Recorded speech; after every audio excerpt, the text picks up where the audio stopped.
someone says, I want to quit smoking, a good clinician will say, why would you want to do that? So say, so tell me, why would you want to, what do you want to get out of this? Because it's work. I mean, I'm happy to work with you, but what is it? What are your motives? And sort of helping them build up, in their own mind, because again, this is about them, not you. What do you get? And that's what the therapist does. The other thing that's really important is that like anytime you're making a behavior change, hang out with other people who are trying to make the same change. You want to start jogging? Join a jogging group. You want to stop drinking? I would, suggest go check into an AA meeting or one of the other fellowships we have. Having other people on the same journey is good for us. Everything shows that no matter what you're doing, I'm losing weight, I'm exercising, I'm more, whatever, I'm quitting smoking, because it gives you two things. It gives you support, but it also gives you some accountability. It's like, hey, you were going jogging, and Tuesday you weren't there. What's up? Are you going to be part of this group or not? And that is helpful for people. Welcome to the Huberman Lab podcast, where we discuss science and science-based tools for everyday life. I'm Andrew Huberman, and I'm a professor of neurobiology and ophthalmology at Stanford School of Medicine. My guest today is Dr. Keith Humphreys. Dr. Keith Humphreys is a professor of psychiatry and behavioral sciences at Stanford School of Medicine, and he is one of the world's foremost experts on addictive substances and behaviors and how to overcome addictions of all kinds.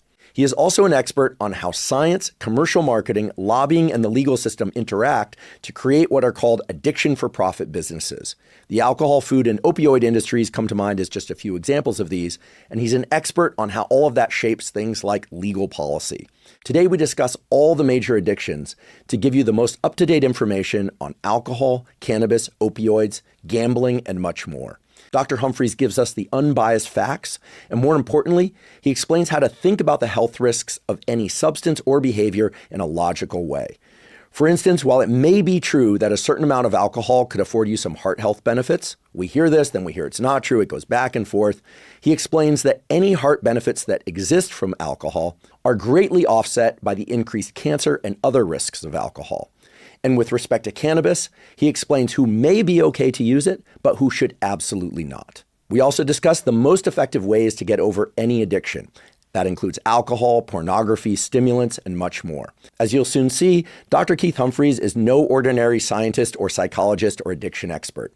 He has the big picture on addiction and what it means to try and navigate life nowadays in an ocean of addiction-for-profit marketing and confusing health information. I assure you that today he doesn't tell you what to think or what to do about various substances and addictive behaviors, but rather how to think about them, and in doing so, how to avoid and overcome essentially any addiction.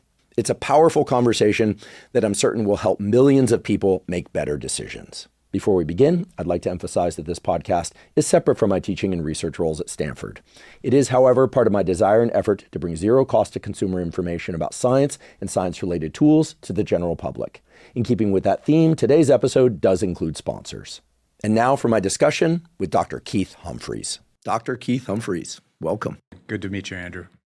Addiction is a big topic, but I think for a lot of people, it gets slotted into one small drawer.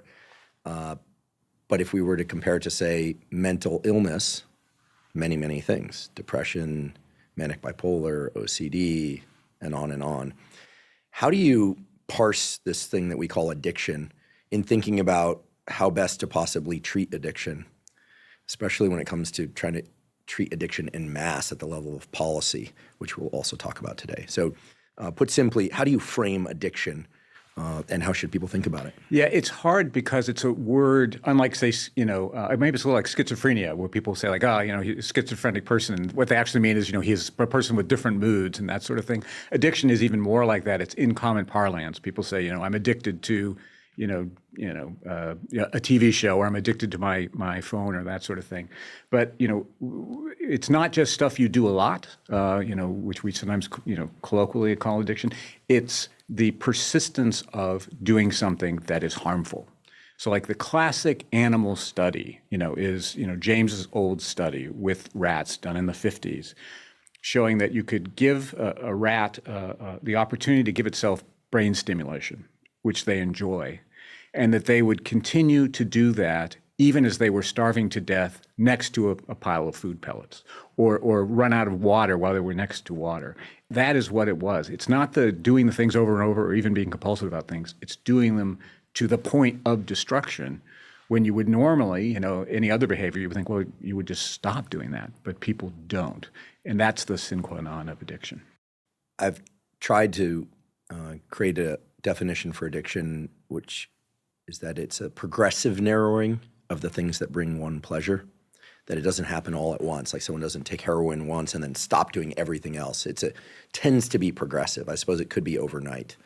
But is that true? I'm happy to revise the definition. No, that is true. So you see the other types of rewards, particularly natural rewards, start to fall away from the person's life. So I'll sacrifice, my relationship with my parents or my spouse or my friends. I will stop going to work when which would normally generate the things I needed to eat, or I'll give up my housing for the sake of this substance. And then you become not only more physically dependent on it, but essentially you're psychologically dependent on it because it's the one thing left that is still rewarding. Everything else has been stripped away. And that makes it easier to understand why people would still hang on to it in that situation when it feels like it's the only time I feel good is that moment when I take that hit. These days, there are a lot of industries that are addiction for money, basically industries. And we're going to talk about all of them. Yeah. Nicotine, alcohol, cannabis, social media, all of these.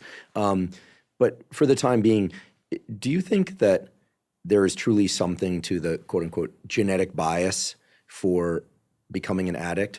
And is it very substance or behavior specific?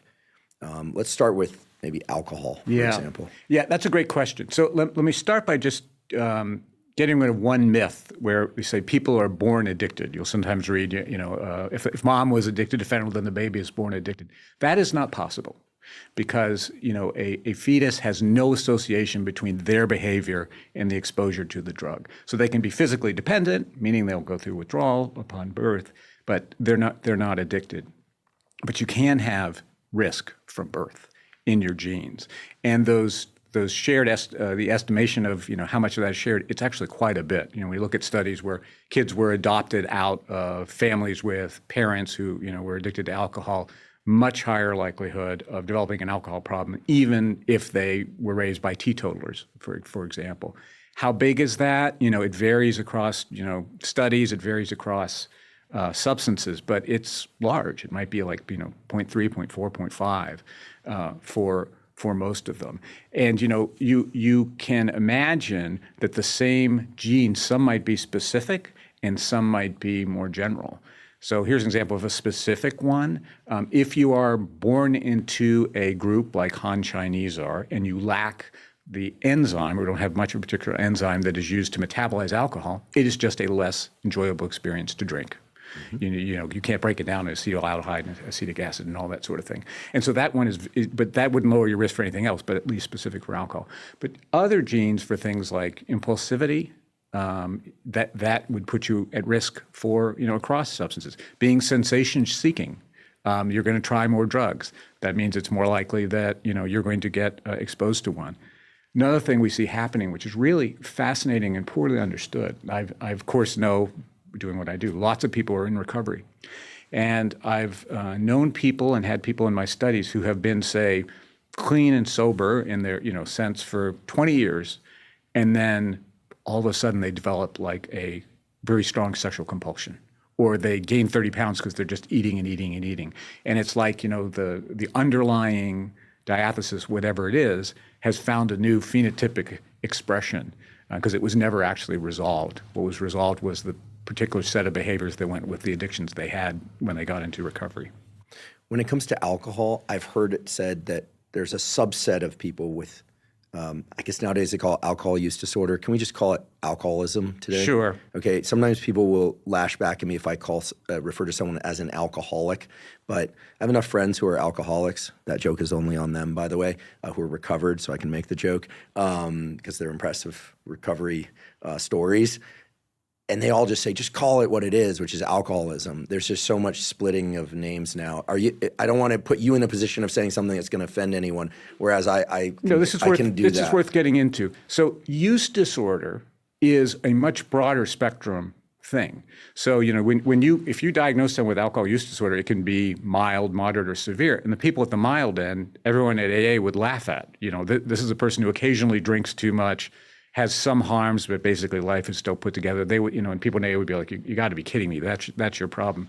It's only when you get up to the severe end where we see the things that it looks like addiction.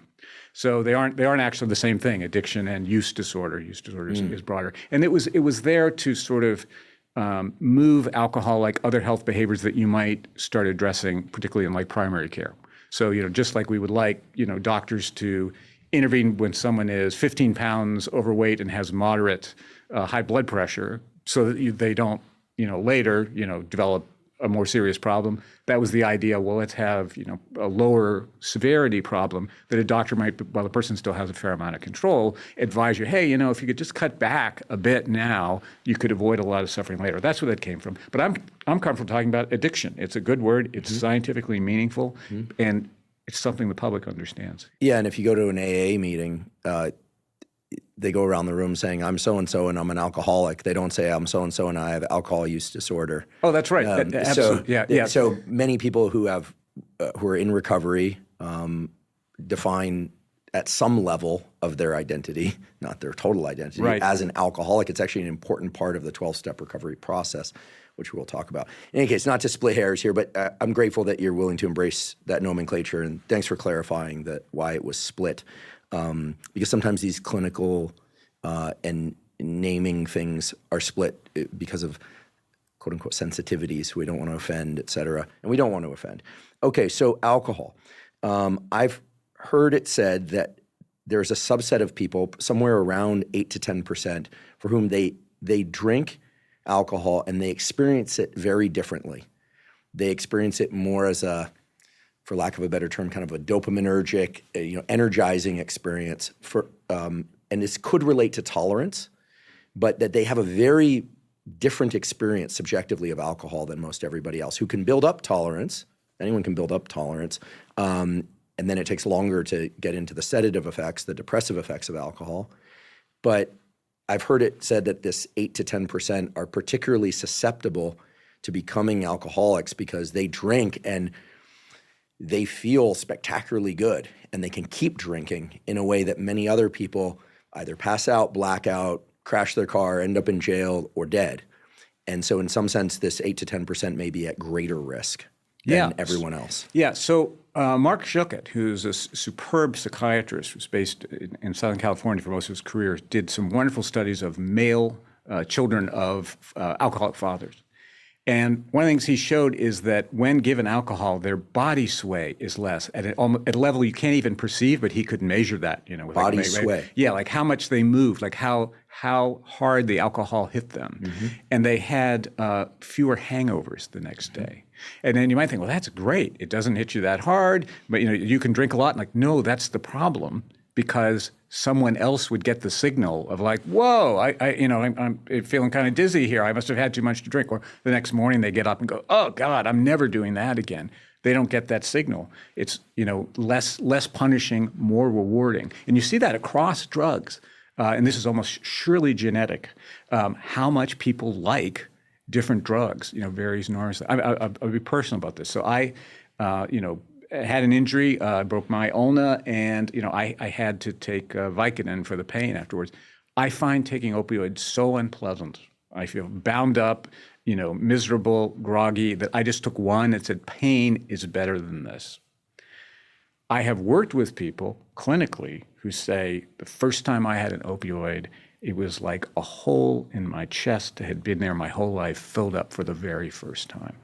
That has everything to do with genes. There's no learning history there, right? But there's something, I'm just wired differently for that particular drug than people who get in trouble with it is. And these don't necessarily go in groups. So someone can, hate opioids, but, love cannabis or love alcohol.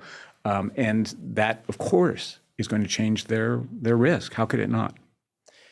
This is such an important point, and I didn't realize that it extended to things outside of alcohol, because oftentimes when a discussion starts to surface about addiction and whether or not zero is better than any, whether or not things can be done in moderation, I think this is actually a big unspoken point of friction, because some people really can drink 5 or 6 drinks. Oh, yeah. And then the next day they're at work hammering away and they're going to say, listen, my life's going great. Yep. And, liver markers are still within range. Eventually they'll decline, they'll get worse. But the conversation becomes very difficult to have because it sounds like it's highly individual how people will react. And there are the behavioral impacts. Like, for instance, I've heard the statistic that one of the greatest risks for becoming an alcoholic is if your first drink is before the age of 14. So I find that some people will, have their first drink, like you said, and it's like a magic elixir for their physiology. And there are very few things that can get somebody like that to stop drinking, except the risk of losing everything, and sometimes even then. And so maybe alcohol is the best, template for talking about this, because it's socially acceptable in most places, for adults anyway. It's legal, it's marketed. It's legal, it's marketed. And yet, how does one know whether or not they have a predisposition? Because those people might want to avoid using something, because our colleague Anna Lemke has said that you can't get addicted to something that you've never done or taken. Yes, that is the most helpful advice. So I can never tell you if, in this game of Russian roulette, the bullet will not be in your chamber for sure. I can say, like, you're less likely for this, more likely for that. But the only way to determine that a substance will not damage your life is to never use it in the first place. There's always going to be some risk. There's been a lot of work on like kind of genotyping to try to figure out, could I tell people, what their genetic risk is for alcohol? And nothing is as good as just saying, your parents alcoholic? Yeah or no? And if they were, that's like the most useful bit of information. Or does problem drinking run in your family? That kind of is crude a question as it is. That's more useful than anything we have from SNPs or anything like that. Does it cross sex? So like if a daughter has a father who's alcoholic, does it cross sex as readily as it goes from, say, father to son or mother to daughter? No. I mean, there is still risk there for sure, but the father to son link is the strongest one you see in genetic studies. Now, of course, there's in a sense it's hard, right? Because men drink more than women do. I mean, in our culture anyway, and they drink to excess more than women do anyway, whether they've got an alcohol problem or not. So if you think this is some sort of unfolding process, right, then men carrying risk would be more likely to have that risk realized through the behavior than a woman would, where there's still a fair amount of women who don't drink or drink, hardly any. So it's sort of like the thing if you had all the genetic loading for cocaine in 1800, it didn't matter. There was no cocaine. If you had all the genetic loading for alcohol and you've never drank, then it's really irrelevant. I'd like to take a quick break and acknowledge one of our sponsors, David. David makes a protein bar unlike any other. It has 28 grams of protein, only 150 calories, and 0 grams of sugar. That's right, 28 grams of protein, and 75% of its calories come from protein. That's 50% higher than the next closest protein bar. These bars from David also taste amazing. Right now, my favorite flavor is the new cinnamon roll flavor, but I also like the chocolate chip cookie dough flavor, and I also like the salted peanut butter flavor. Basically, I like all the flavors. They're all delicious. Also, big news, David bars are now back in stock. They were sold out for several months because they are that popular, but they are now back in stock. By eating a David bar, I'm able to get 28 grams of protein in the calories of a snack, which makes it very easy for me to meet my protein goals of 1 gram of protein per pound of body weight per day, and to do so without eating excess calories. I generally eat a David bar most afternoons, and I always keep them with me when I'm away from home or traveling because they're incredibly convenient to get enough protein. As I mentioned, they're incredibly delicious, and given that 28 grams of protein, they're pretty filling for just 150 calories, so they're great between meals as well. If you'd like to try David, you can go to davidprotein.com/Huberman. Again, that's davidprotein.com/Huberman. Today's episode is also brought to us by BetterHelp. BetterHelp offers professional therapy with a licensed therapist carried out entirely online. I've been doing therapy for many years now, and I can tell you that it's a lot like physical workouts. There are days when I want to do it, and there are days when I don't want to do it. But every time I finish a therapy session, I come away feeling much better and knowing that the time was very well spent. Typically, when I finish a therapy session, I come away with at least one valuable insight or perspective on something that I'm working through, whether that's with work, relationships, or my personal life, or just simply my relationship to myself. There's just so much benefit that comes through effective therapy. And with BetterHelp, they make it very easy to find an expert therapist who can provide you with the benefits that come from effective therapy. With over 30,000 therapists, BetterHelp is one of the world's largest online therapy platforms, having served over 5 million people globally.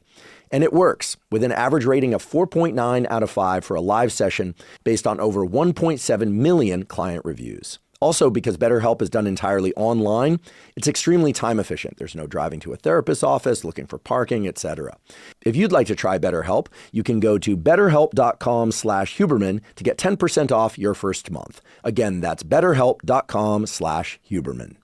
Women are drinking more or less now? Women, unfortunately, in the late 90s, early aughts, the alcohol industry figured out that women had more money, but they weren't drinking the way men were. So they engaged in a long-term campaign to try to increase women's drinking. So things like, mommy wine juice and those mommy wine chats online and all that, that was really engineered by them. Even some of the ones that look organic online were engineered by the industry. And it worked. Women's drinking went up a lot. And the damage per drink is more for women for most things than it is for men, partly due to body size, but also partly probably due to some hormonal things. And so it's been, a exploitation, as I see it, of women. And I notice a lot of young women now, like undergraduates I talk to, reevaluating that, like looking at their mom's experience and saying, I don't think I want to do that. And I'm really encouraged by that. Not that I want to control, the decisions we make, but I don't want them making them just because the industry slickly marketed to them, because the industry's sole interest is always going to be to generate profit. And you do that with addiction because, something like, 10% of our country drinks about half the alcohol. So you're shocked. Yeah, 10% of the country drinks half the alcohol? Right, United States. So if you're running the industry, you want that group to be as big as possible. You do not make money off people who have half a bottle of wine on special occasions. You make your money on the people who drink the equivalent of multiple bottles of wine every single day. So you have fundamentally these industries, the more addiction there is, the better off they do financially. Wow, there's a lot there. The statistics say that drinking is at an all-time low in the United States right now, at least some statistics. Yeah. Some statistics. Something seems to have changed, and this may have something to do with this new generation. Mm-hmm. There's less risk behavior in lots of things on, over the last 10 years. So, less, cutting class, less chance of dropping out of high school, fewer unwanted pregnancies, all that stuff. So there is that generation will probably be a drier generation than their parents were. Is cannabis use higher in that group? Everyone likes to just default to, cannabis is up, so alcohol is down, implying that you have to do something, that people have to be using some sort of mind-altering substance. Yeah, with the legalization of cannabis, we certainly have seen a lot more use and a lot stronger products, but youth use really has only changed pretty slightly.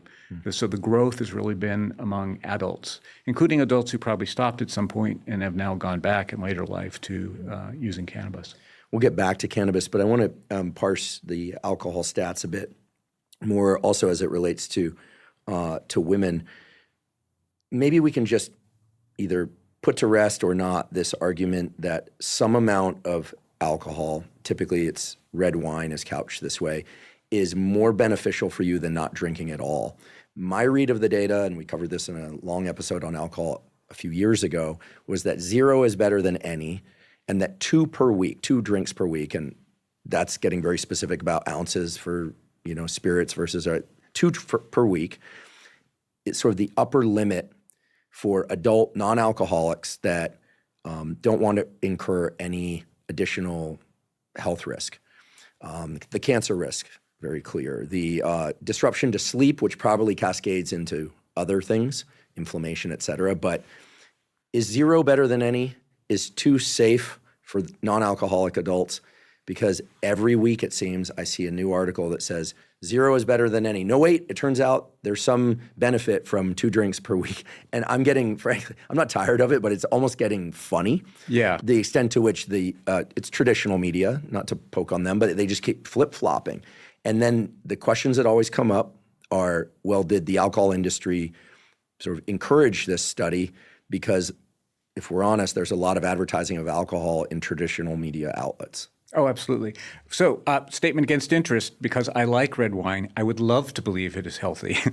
It's not. And the whole thing about red wine per se, by the way, was never made any sense. Like, why would there be a benefit to red wine that wasn't, in other alcoholic beverages, right? And it came from a 60-minute story. I think it was in the 90s. It was about why do French people, why do Mediterraneans listen to the red wine? And red wine sales exploded. This is so great. Resveratrol was an argument. Yes, that's right. Yeah. There's such trace amounts that are just like ludicrous, in a grape skin.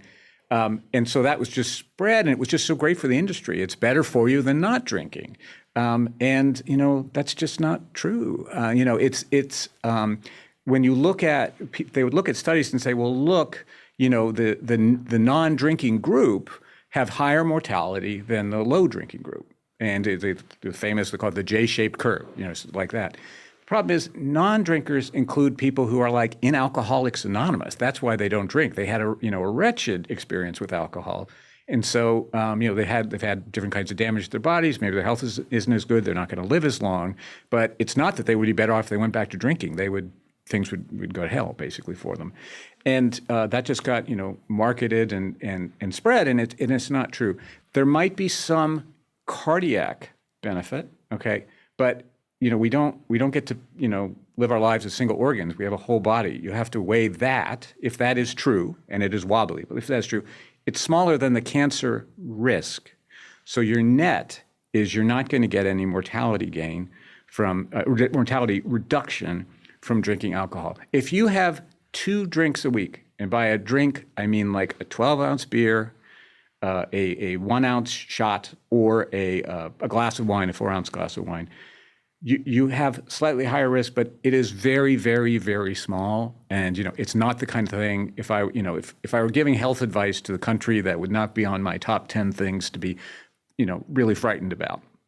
I think it's very small. It's just not good for you. That's what science has overturned, the industry message that will extend your life and you'll be more healthy if you drink than if you don't. There's no way we can establish that as being true.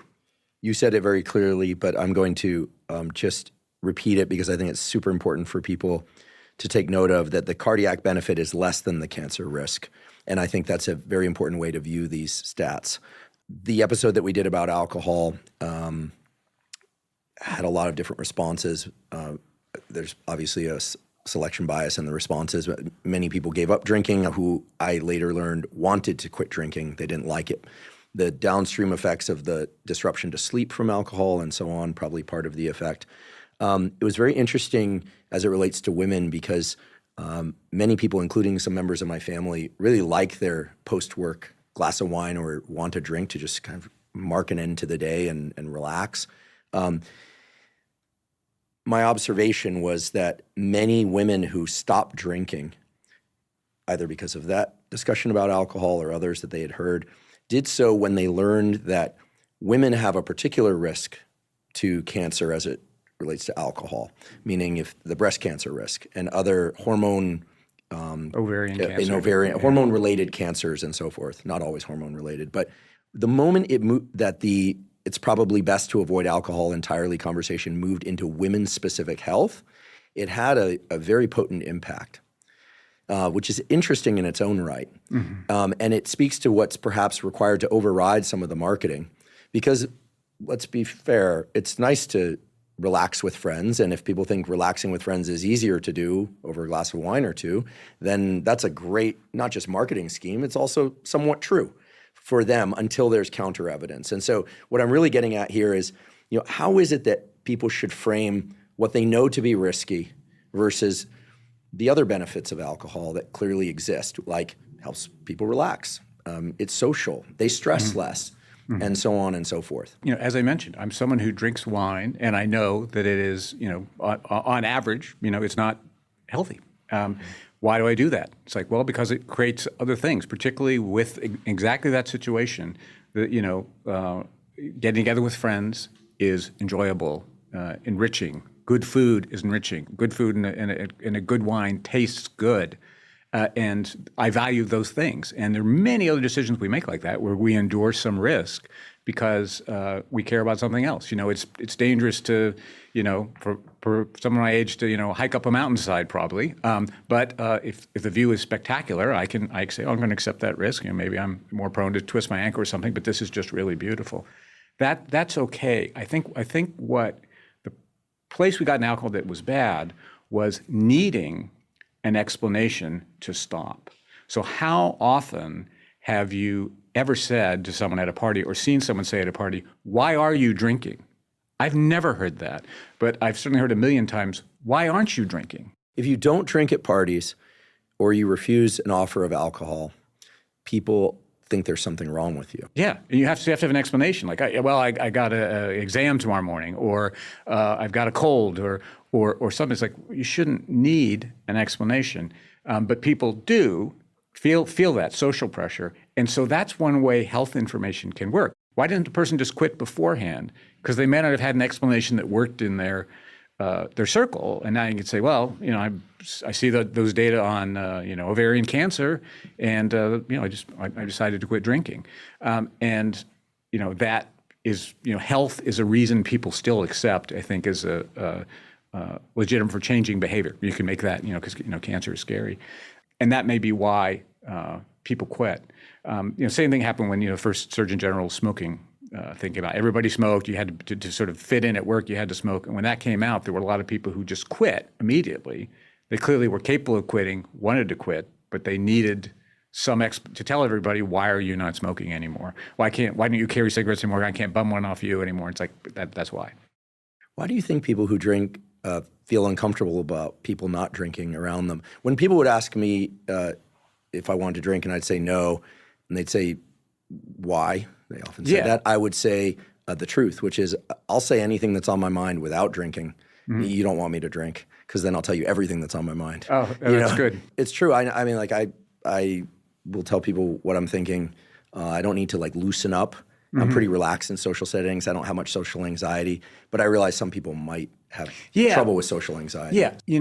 I spent a little time in Japan when I was a young man, and there's this culture of going out after work, like the salaryman going to work, and someone getting really, really drunk, and everyone's drinking, and you're vulnerable with each other, and then that I will. It's like a trust exercise, like that falling backwards thing, except it is that we're all drunk. And if someone weren't doing it, it's like why are you not undergoing any? So we're all going to be vulnerable, and you're not. Are you going to exploit us in some way? Or I'm going to say, I think I hate the boss, and then you're going to repeat that at work because you're the one person sober enough to remember I said that. I think that is a real thing that people have anxiety about. Or I can imagine, say, what if a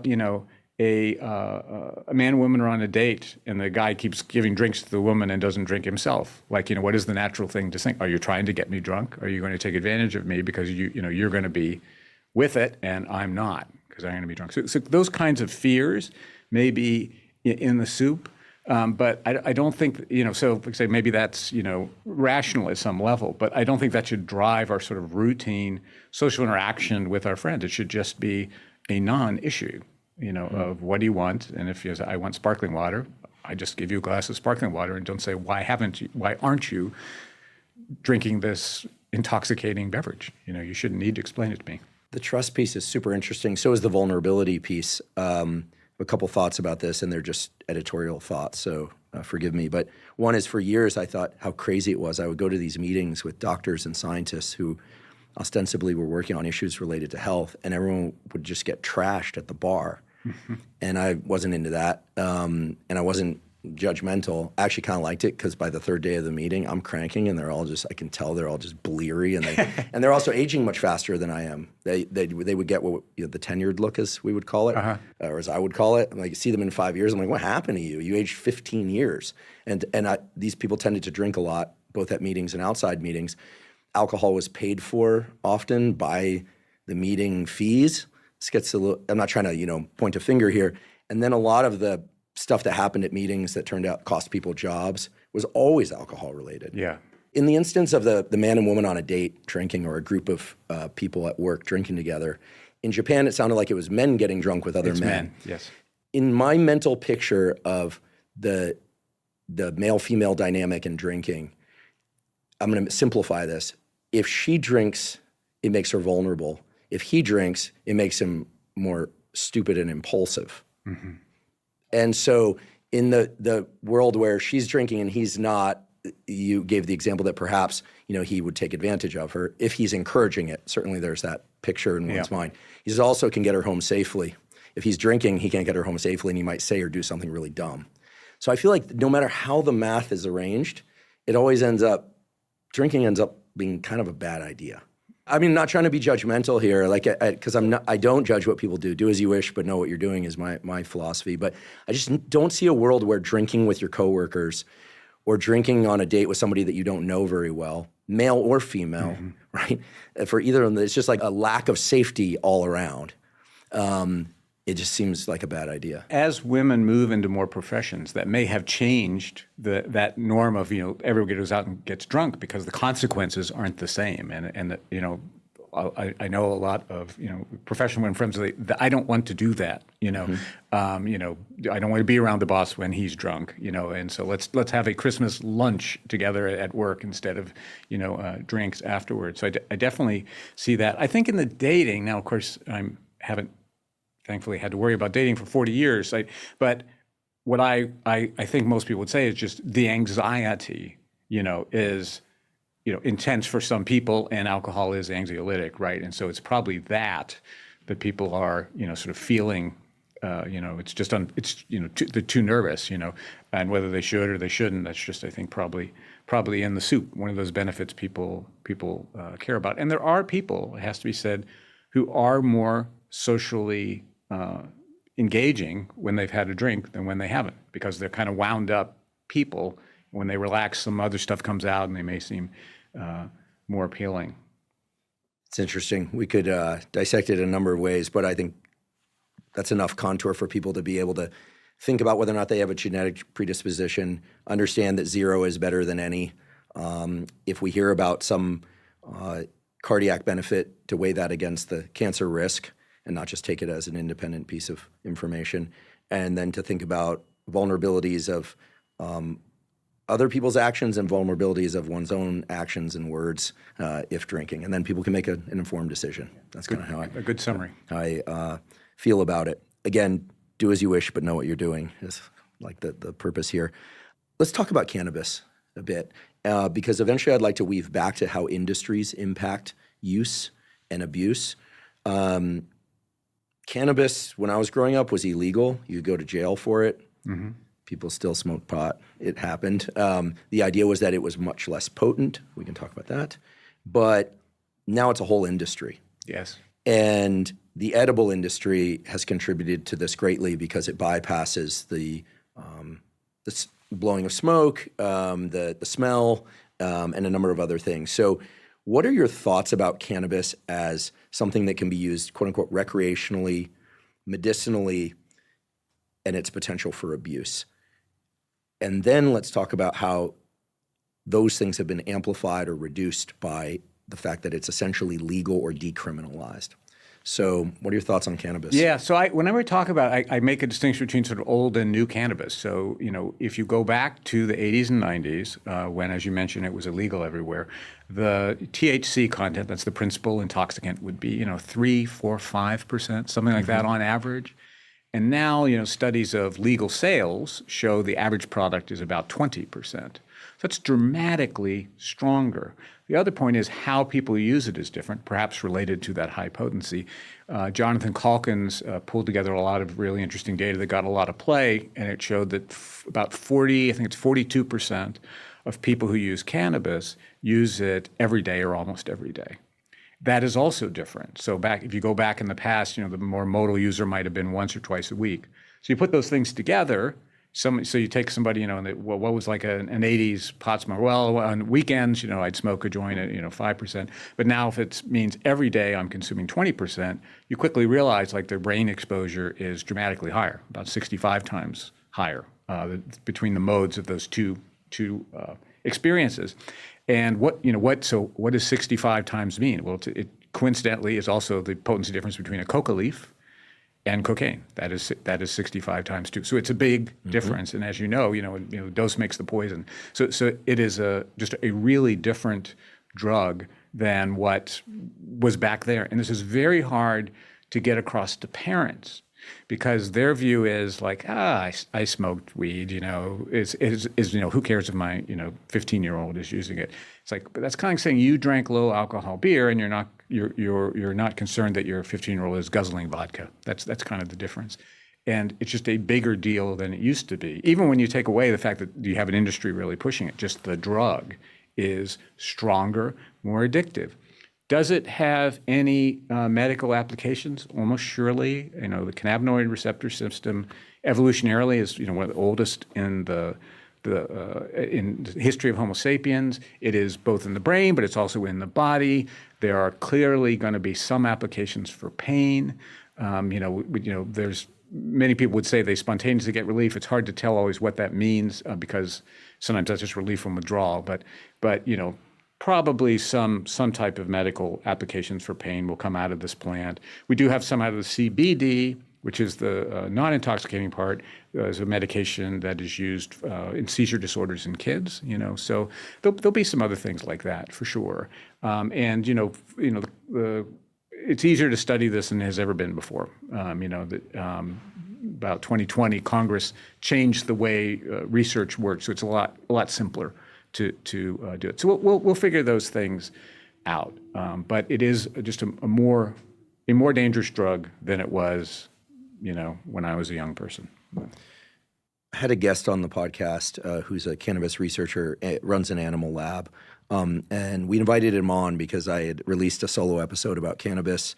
We touched on some of the risk for psychosis in young men, and made some points about, frankly, concerns about cannabis because of the high THC content. He was not happy with the things I said. He made that clear on social media. So, by the way, this isn't the way to get invited on the podcast, but we invited him on, and I think we had a very fruitful discussion where he clarified a few things for me. And one of the things that he claims is that despite the higher THC content, that there's a distinct difference between smoked versus edible cannabis, whereby people who smoke cannabis, even the high THC cannabis, are very good at gauging the kind of level of high so that they don't go into paranoid modes. They don't surpass the plane of high that would make them feel paranoid or put them into a psychotic episode. But that people who take edibles, because it's harder to gauge where you're at, if you can just swallow an edible or even nibble on an edible, often surpass the level at which they would be comfortable, meaning at which there's a psychotic episode or there's paranoia. So he was making this kind of soft argument for the fact that the elevated THC levels in cannabis are not such a problem because people are essentially taking less to offset the difference. Yeah, I think there's no evidence for that at all. In fact, and people are surprisingly bad, even experienced pot smokers, at judging in lab studies of like how strong different cannabis is. I don't agree with that part, but I do agree we should think about the edibles differently because of the onset is different through the gut. So when you smoke anything, you get that goes very efficiently, to the brain. But when you eat something, it takes a while, to have its effect. And so particularly when these products came out and a lot of people were new to them, they would, bite down on one piece of the bar, the cookie or whatever. 5 minutes later, I feel the same. Take another bite, still feel the same, and then just eat the whole thing, and then it would all hit them like a train. And that does happen. The other thing that is true is that a lot of these products are not well made, or they're not up to like the standards of like you would have a cookie. You would never open up a bag of chocolate chip cookies in the United States and find all the chocolate chips at one end and just dough and the rest. But that does happen with cannabis products in legal markets. And so if you just bite on the wrong part, you're getting the whole enchilada, so to speak, because it's not evenly blended through. And there's some people who've gotten into trouble on that as well. Interesting. What about the psychosis risk? Yeah, so I was very skeptical of this literature for years. Not to say that the science was bad, but just like it seemed to me there were lots of ways to explain it. And I'm a lot less skeptical now, candidly, because in the old studies, those were men who had used cannabis in teen years, and then they would have higher rates of psychotic disorders in adult. These were studies based on like Swedish registries, because everybody has to register for the military, and they would track people, and it's quite amazing data. So it is a whole national data. That's good, but there's lots of reasons that could come about. Could be a common factor between those two things. But the evidence has gotten stronger as the drug has gotten stronger. And again, we got to realize people are using it much more intensely. So if this effect is there, it's much more plausible that it would be from a much stronger drug used, every day, could generate higher rates of psychosis. It's hard to test this because it's a rare, thankfully, condition, but I think there is, probably something there. I'm sad to say. I wish there weren't, but there probably is something there. I would not use cannabis if I had any first-degree relatives with any schizophrenia, schizoid personality, anything in the bipolar disorder. I would not personally recommend that for anybody. I think that's probably quite risky. What about the cardiac risk and other health risks? I've heard recently that there's a direct risk of cannabis, even if it's not smoked or vaped, on cardiac health. I'm not sure of non-smoked cannabis in the heart. I mean, I haven't looked at that literature, so I don't know the answer to that. I realize there's one point I should touch on that you also raised earlier about first drinking, which is everything is different when the brain is plastic, and our brains are most highly plastic, when we're young, and so a lot of these effects, the worst things, are going to be because people start when they're in teen or late single digit. That's where addictions overwhelmingly start, and that is where, if there is a psychotic risk, it's almost surely then, during that period of brain development, before people get their first psychotic break, which tends to be around 18, 19, 20, 21. I'd worry about it less for anything. Initiating a substance when you're 50 is far less likely to end you up with an addiction or some other terrible thing than when you're young. I'm sure everyone knows at least one person or has heard of one person who's very productive in their life, healthy family, job, et cetera, high energy, who uses cannabis. In my observation, they are the rare exception.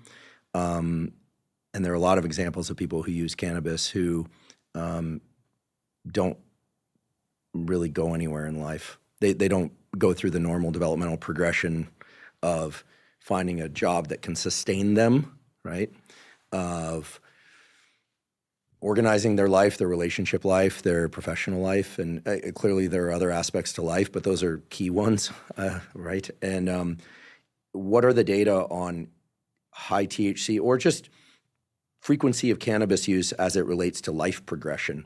Failure to launch, we call it now. Typically it's young men that fail to launch. And I want to be clear, not for political reasons, but I want to be clear. When I say fail to launch, I don't mean that every kid has to go to college and be a varsity athlete or any of this, but just moving out of one's home eventually, getting a regular job, keeping the job, hopefully having healthy relationships of various kinds, and being self-sustaining. That's what I'm talking about. Yeah, absolutely true. I mean, for example, I did Ezra Klein's show. He's obviously a very successful guy, and he mentioned that he sometimes uses cannabis edibles. I mean, he has that look. No, I'm just kidding. Sorry, Ezra, just teasing. Yeah. I mean,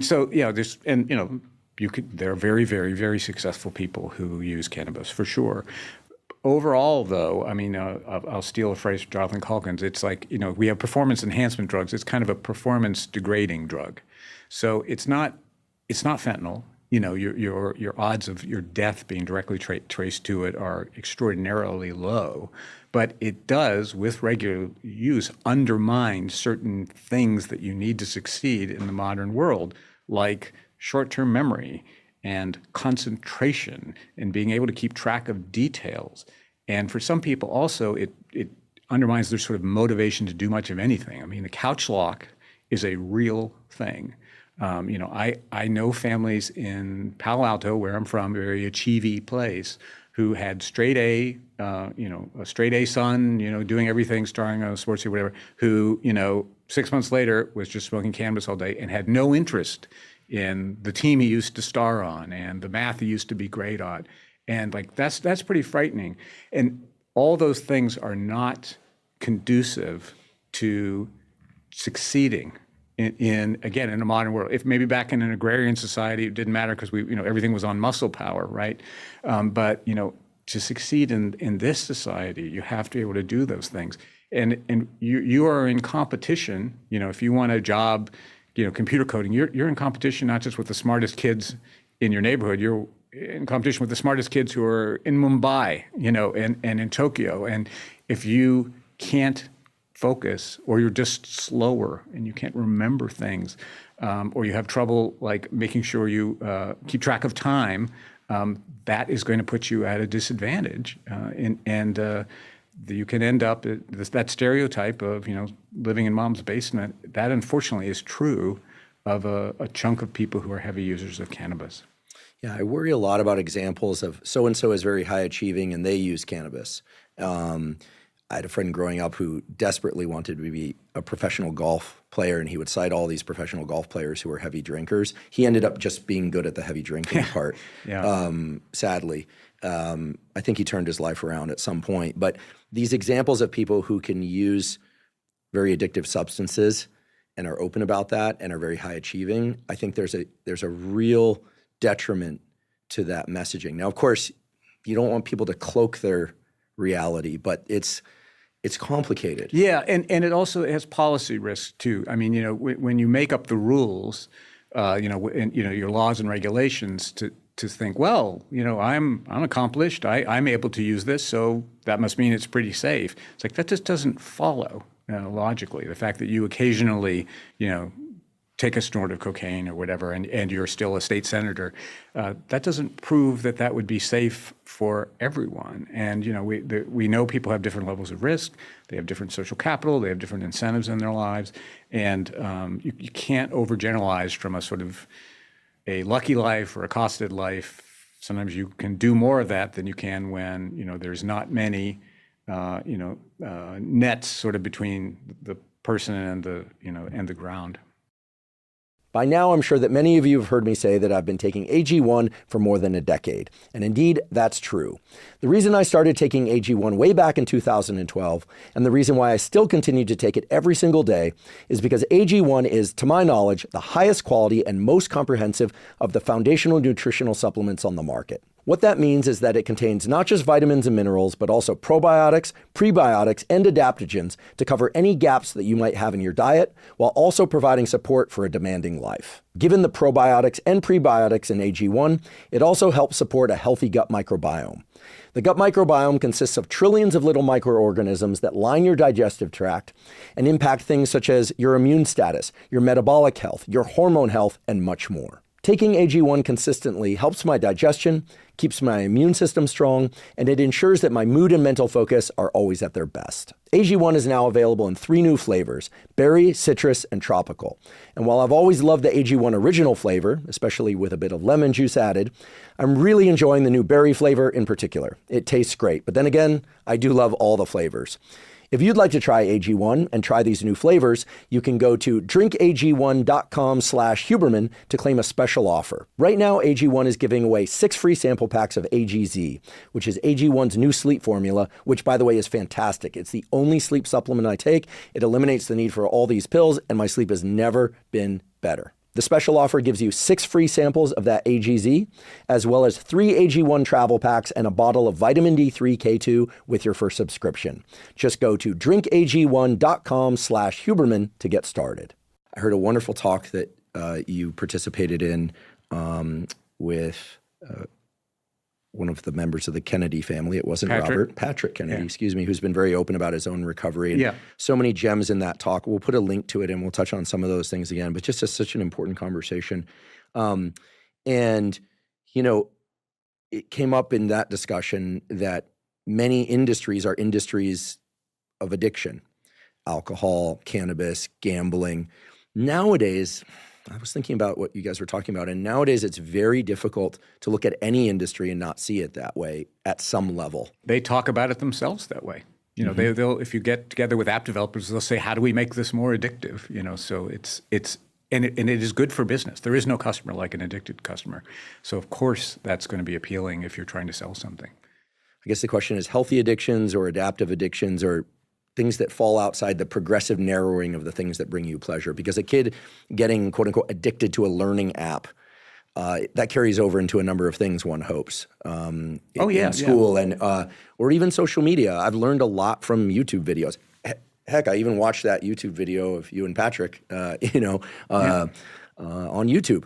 So there's this double-edged blade piece. But when it comes to alcohol and cannabis, what you told us earlier, like getting women to drink more by making it seem like an important part of being a woman in the United States to drink. Yeah. That sounds diabolical. Yeah. Convincing people that cannabis is going to make them more creative and it's not as bad as alcohol, that to me is very diabolical. And I worry about this, well, it's not as bad as alcohol argument, because, I mean, shooting yourself in the head is way worse than stabbing yourself in the head. Well, alcohol also kills, about 150,000 Americans a year. So if that's our bar, we should have hand grenades in the drugstore. They would kill tens of thousands, but not 150,000. We should legalize drunk driving because, that only kills 10,000 people. I mean, that's just a crazy thing to set as as long as it kills less than 150,000 people a year, it sounds great to me.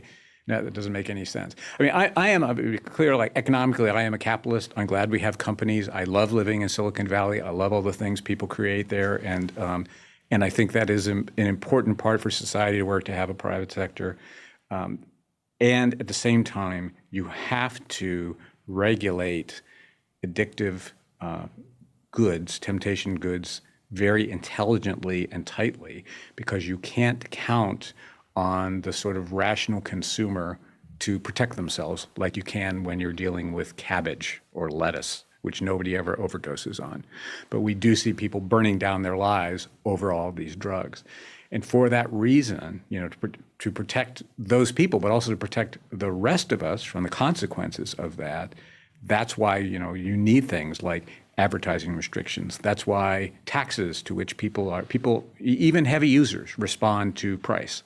That's a really important tool to regulate them. I would do much more with cannabis, particularly, just some of the promotion is so naked, and a lot of it is in places where kids are exposed, particularly.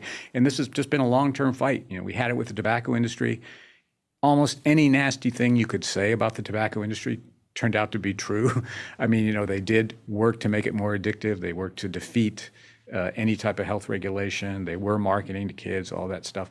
So those are the economic incentives. And so you should not be naive if you work in this space about what the financial incentives are if you're making an addictive product. More addiction is good for your bottom line. So us on the other side have to say, all right, we're going to put in laws and regulations so that is harder to achieve. Never going to get rid of all of it, but you can make it a lot harder. Gambling is a great example. I mean, I'm just amazed that we have just given up on any restrictions on gambling now. I mean, when I was a kid, Pete Rose was not allowed to go into the Hall of Fame because he had once placed a bet on his own team. He wasn't even doing anything corrupt, but he bet on his own team would win. He was kept out of the Hall of Fame. Now you can't watch a sporting event without having gambling ads shoved in your face. Like, that's an example of something that should just not be the case. That is terrible for anyone who's trying to quit gambling. It's terrible. A lot of young men particularly, but not just young men, are just ruining themselves economically over sports gambling. And we don't need this. We can do without it.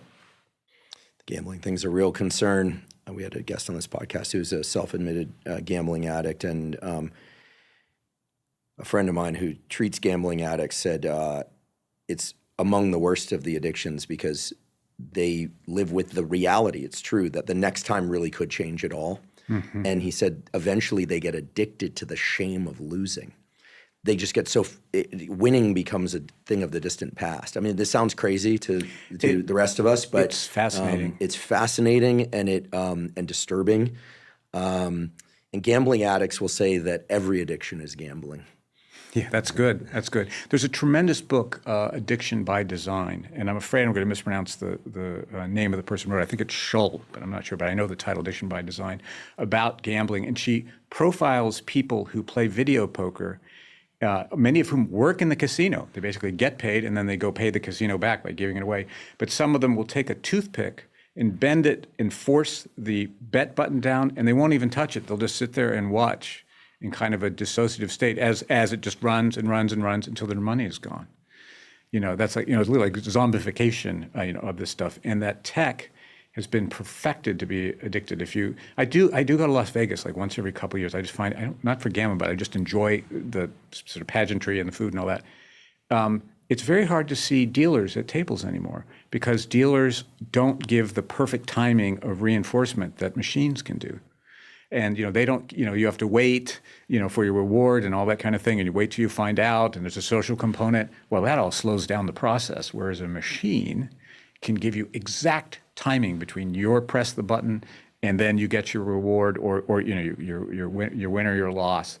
And it can just go infinitely 24 hours a day, unlike a dealer never gets tired. And so all the casinos like chopped up dealers' tables, and now you're just playing with a machine. Incredible. I don't want to spill off into too many anecdotes on my side, but I will share something that was shared by a previous guest on the podcast you may find interesting. Michael Easter is at a university out in Las Vegas, and he got access to one of these. He wrote The Comfort Crisis, about getting outdoors, getting away from things, and basically carrying a weight on your back and walking as a therapy of sorts, an important one to do regularly. But he got access to one of these research casinos. And it turns out that slot machines used to be a small fraction of the income of casinos. Right. Now it's 80% or more. Yep. And he said that came about because a father who worked for the casino industry was at home watching his kids play video games. And he realized that the kids weren't playing to win. They were playing for the novelty of what was on the next screen. And the kids didn't realize this, but it became clear to him. So now, and I think this will help people. This is why I'm taking the time to share this once again. Now, if you play a slot machine, you think you're trying to win. Hear the ching, ching, ching, ching, ching, ching, and the bells go off and you won. You think that's the dopamine reward. But they've figured out that unlike the old rotor machines where you have some cherries and bells and stuff, in the electronic landscape, you could have an infinite amount of novelty through novel combinations. So now they figured out that people will play to win 50 cents on the dollar. So they lost 50 cents, right? And they know that rationally, or they could know that rationally, but they'll continue to play until it's all gone, as long as you give them novelty. So people aren't even really playing for the money anymore. They think they are. They're actually just being stimulated with enough novel combinations that their bank account gets drained, the house takes it all. Yeah, yeah. When I heard that, it changed my view of gambling, because I always thought it was about winning money and leaving. It's actually more about playing, and it's more about the novelty that's introduced in each quote-unquote hand or spin. And I think knowing that carries over certainly to sports and the excitement that you're feeling about the potential that you could win, but that it's a novel combination of things might prevent, hopefully, somebody from becoming a gambling addict, or might help people realize that what they're addicted to, if not already shame, might actually just be the novelty. And that's why they're losing all their money. Yeah, there's an industry term for that. It's LDWs, losses disguised as wins. So, you put in $1 and you get 100 credits. And then you pull the thing and it does its thing. And then it goes like, you've matched this way. You've won 10. And it goes off. And you've matched that way, 20. Oh my God, I've won 40. I won 40, 20, and 10 with all these exciting things. I just lost, 30% of what I put in. But it feels like a win. And they realized, as you say, people will keep playing even while objectively they're just pouring money down a sewer. So glad I'm not addicted to gambling, but I could see how I could be. Even though I would like to say I couldn't be, I could see how I could be, because the brain is just so prone to these kinds of things. We all have these circuits. Absolutely. And it's interesting too, casinos are one of the few places where you can still smoke, indoors, and you get free drinks. And so it's really like absolute dense pack of addictions, and a huge number of people are problem gamers, are problem drinkers, and also are addicted to cigarettes. And so when I go to Las Vegas, it's almost like an anthropology experience for me. I just look at all this and like, wow. And there was a story in Scholl's book, which I just found amazing, with a bunch of people playing, and somebody had a heart attack at one of the machines, fell over on the floor in a group of them, and none of them even reacted. They just kept playing as this person died. What a metaphor for society. Well, I just decided if I'm ever going to Las Vegas, I'm going with you. Okay. Sorry to invite myself, but you seem like a safe person to go there with. I'm pretty safe, yes. You may win or lose $5, and that'll be the end of it. So. Love it. So industries that drive this stuff, okay, alcohol, cannabis. It's going to be very interesting to see what happens with cannabis now and going forward. Is it the case that in states where it's legalized or decriminalized, that the state collects its taxes on it? Yeah, it depends. Those are different regimes. And this is a really important point to get into when you think about policy. So decriminalization is about the user. And that's to say, look, we're not going to punish you for using pot. Okay. And that is a pretty popular, it's been a popular policy for a long time, and doesn't seem to really affect use that much, maybe a little bit, but not a lot. Legalization is making the production, processing, marketing, and sale legal, bringing in a corporation. And that is fundamentally different, because the corporation is going to have very smart people who are, good at selling, and they will increase, consumption of the product. At this point, I don't know the exact state count, but it's most people in the United States, population-wise, have access at this point to a recreational cannabis, and virtually every state, I believe, has something. If it's not recreational, it's medical. Or there were these, due to hemp, there was sort of a mistake they made in regulation. There's a way to process hemp that you can make these like Delta 8s and Delta 9s. So even in states that are prohibited, there's quite a bit of hemp-laced beverages, which are quite strong. Is cannabis a gateway drug? We were told that when we were in school. Yeah, so all drugs are gateway drugs. The lie in that was that cannabis had some unique role, that was going to lead you to use heroin use. But the truth is, anything, if you're a teenager and you start smoking, or you start drinking, or you start, using cannabis, or stealing prescription opioids from your parents or whatever, that will increase your likelihood of progressing to other substances, for multiple reasons. One, you might like it. Say, okay, well, I guess I'm kind of a like drug. Let me try some others. Two, your social networks may change. So you're around other people who do this, and so you're comfortable with them, they're comfortable with you, and they're also more likely to have something else you might want to try. And then the third thing is there could be some brain sensitization, going on that makes drugs more rewarding. And there is some interesting work with like identical twins in different states, which seem to suggest that you could be starting some unfolding process when you expose a young brain to it. So all those processes is how gateways work. The lie was that it was just cannabis. And this actually fits with the general lie, I would say, is that alcohol is a drug and we pretend that it isn't. So you mentioned like people getting drunk at science conferences or health conferences. I have seen conferences, political events, where people spend all day demonizing drug users and talking about, the threat of drugs and how evil drugs are and how we have to, destroy all drugs. And then they all go to the bar and get drunk as if they are not drug users. Not wanting to admit that alcohol is a drug is very useful for the industry, but it was also just useful politically because, you could say, well, the big threat to kids is cannabis when, it's much more likely a kid was going to get in trouble with alcohol than with cannabis. These days, there's a lot of discussion about psychedelics. Broad category of drugs, LSD, psilocybin, MDMA is an empathogen, not a psychedelic, but somehow it's been lumped into it, M-methyl. It's a methylene dioxymethamphetamine. MDMA, ecstasy, folks, it's methamphetamine with some modifications. So it's not a psychedelic, it's an empathogen, but it gets lumped with that. Ketamine gets lumped with it, dissociative anesthetics, not a psychedelic. So if we're gonna have a conversation about psychedelics, I wanna be really clear. Maybe we just put psilocybin and LSD on the table and then talk about the empathogens and ketamine and all the rest separately, because so often these get lumped and it leads to a lot of confusion.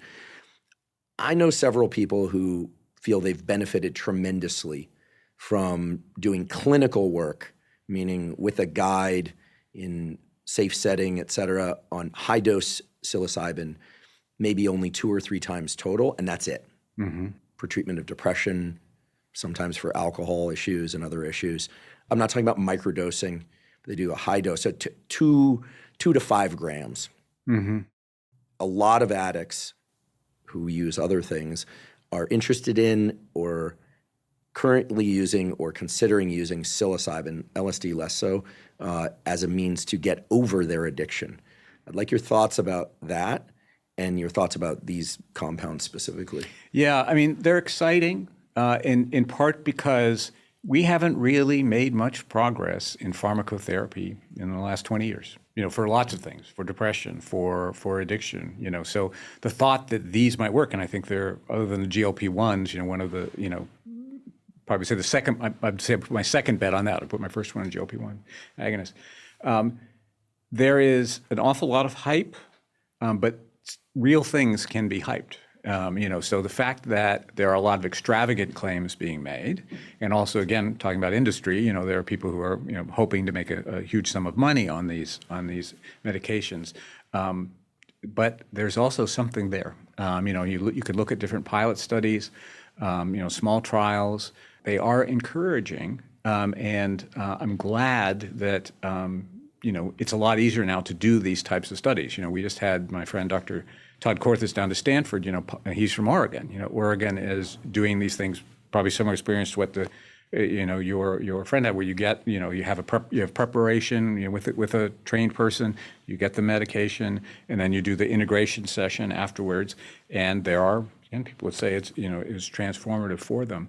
There are also people who have very bad experiences on them too, though. It has to be said, and that's why we don't just say, all right, let's just use this as our frontline. You mean during the psychedelic experience and afterwards? Or afterwards, like flashbacks. You're driving along and then you have a flashback. That is both upsetting and, depending what you're doing at the time, could carry some risk to it. We don't know that well how well these, or exactly how these drugs work. The sort of serotonergic kinds of drugs. The one thing we do know good, though, keeping on the topic of addiction, is thankfully, there's no evidence that people get addicted to psilocybin or to LSD. If they have abuse potential, it's extremely, extremely slight.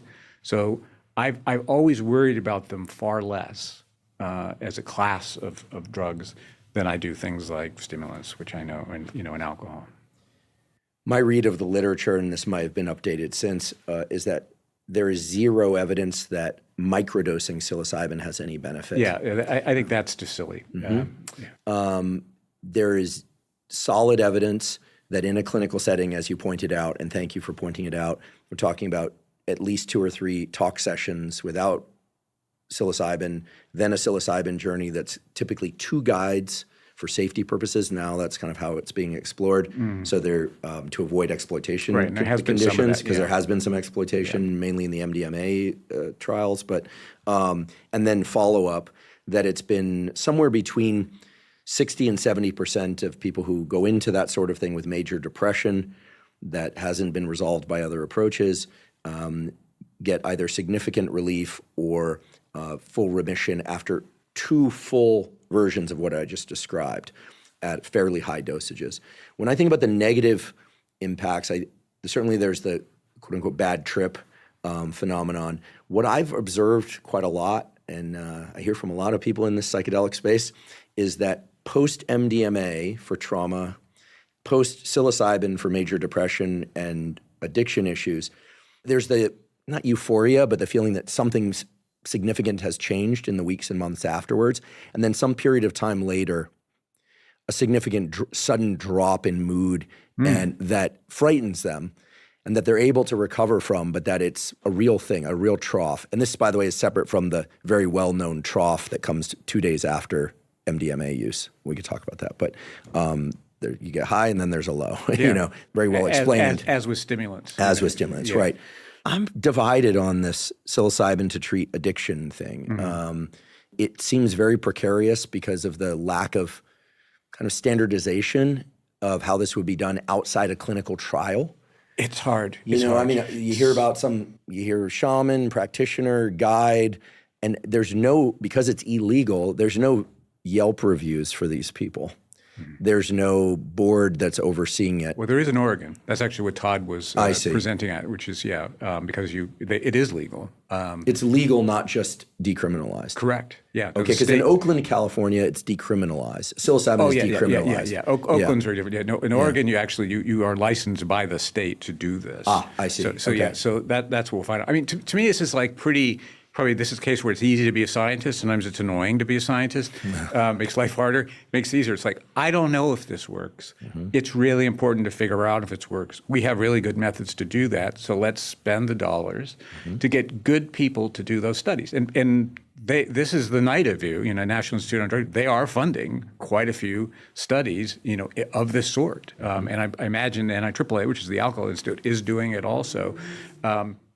I say good, because to me it's really, I think people get a little scared of these drugs and they sort of like think, well, you can't use them in medicine. It's like, well, we use lots of things in medicine that are a lot riskier than this, right? It's just a question of what is the effect on the patient, what is the balance. Electric shock treatment. Oh yeah, I mean, OxyContin. There's all kinds of things, right? But we figured that out by running really good research, and that's what this area needs. And I'm glad it's getting the investment.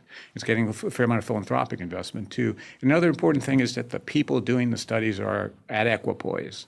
So there's been some bad work, and in this area, over the last 50 years or so, because it was people who were super enthusiastic to the point that they weren't careful and critical, about what the evidence said, and they sort of overclaimed what they found because they believed in themselves, maybe because they'd had very positive experiences themselves. And just like that is not in the long run a good way to do science. You really want people who design a good study and then let the chips fall where they may, and then tell us all, and then we can decide. But they're not, shouldn't be a spin doctor. That's not good. Fun little factoid, and then another note about psilocybin. I was curious as to why there's so few studies about LSD. And a colleague of mine who works in this space, he runs clinical trials at UCSF, said, it's very straightforward. Most of the studies on LSD, clinical trials that is, are done in Switzerland because the LSD trip can last up to 13 hours, and they'll work very long, hard hours. In the United States, it's hard to get the staff to come in 2 hours before a 4 to 8 hour psilocybin session and then make sure that the person is okay enough and taken care of enough to go. So I'm not suggesting we extend work hours any more than we already have, but it's kind of interesting that I mention it because sometimes practical issues drive the science. It's just as simple as that. Yeah, it will drive also a healthcare system. So if it took that long to do, the odds that this would ever be scaled up in the health system are pretty low. Right? So there are real reasons why if you can do something in less time, you do it.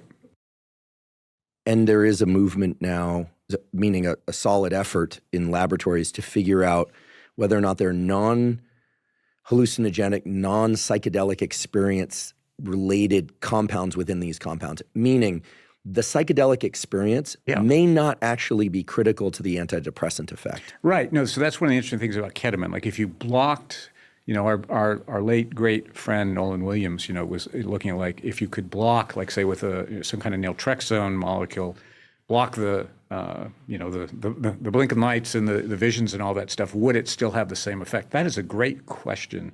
For science to figure out. Now, some people say, but I like that part. It's like, okay, but a lot of people find that actually pretty upsetting. But if they could take ketamine and not have that kind of vivid dissociational stuff, and they were depressed and help them, that would be a good medicine to have, right? I'd like to take a quick break and acknowledge our sponsor, Helix Sleep. Helix Sleep makes mattresses and pillows that are customized to your unique sleep needs. Now, I've spoken many times before on this and on other podcasts about the fact that getting a great night's sleep is the foundation of mental health, physical health, and performance. When we aren't getting great sleep on a consistent basis, everything suffers. And when we are sleeping well and enough, our mental health, physical health, and performance in all endeavors improve markedly. Now, the mattress you sleep on makes a huge difference in the quality of sleep that you get each night. How soft it is or how firm it is all play into your comfort and need to be tailored to your unique sleep needs. If you go to the Helix website, you can take a brief 2-minute quiz and it will ask you questions such as, do you sleep on your back, your side, or your stomach? Maybe you know, maybe you don't. Do you tend to run hot or cold during the night? Things of that sort. You answer those questions and Helix will match you to the ideal mattress for you. For me, that turned out to be the Dusk, D-U-S-K mattress. I've been sleeping on a Dusk mattress for more than 4 years now, and it's been far and away the best sleep that I've ever had.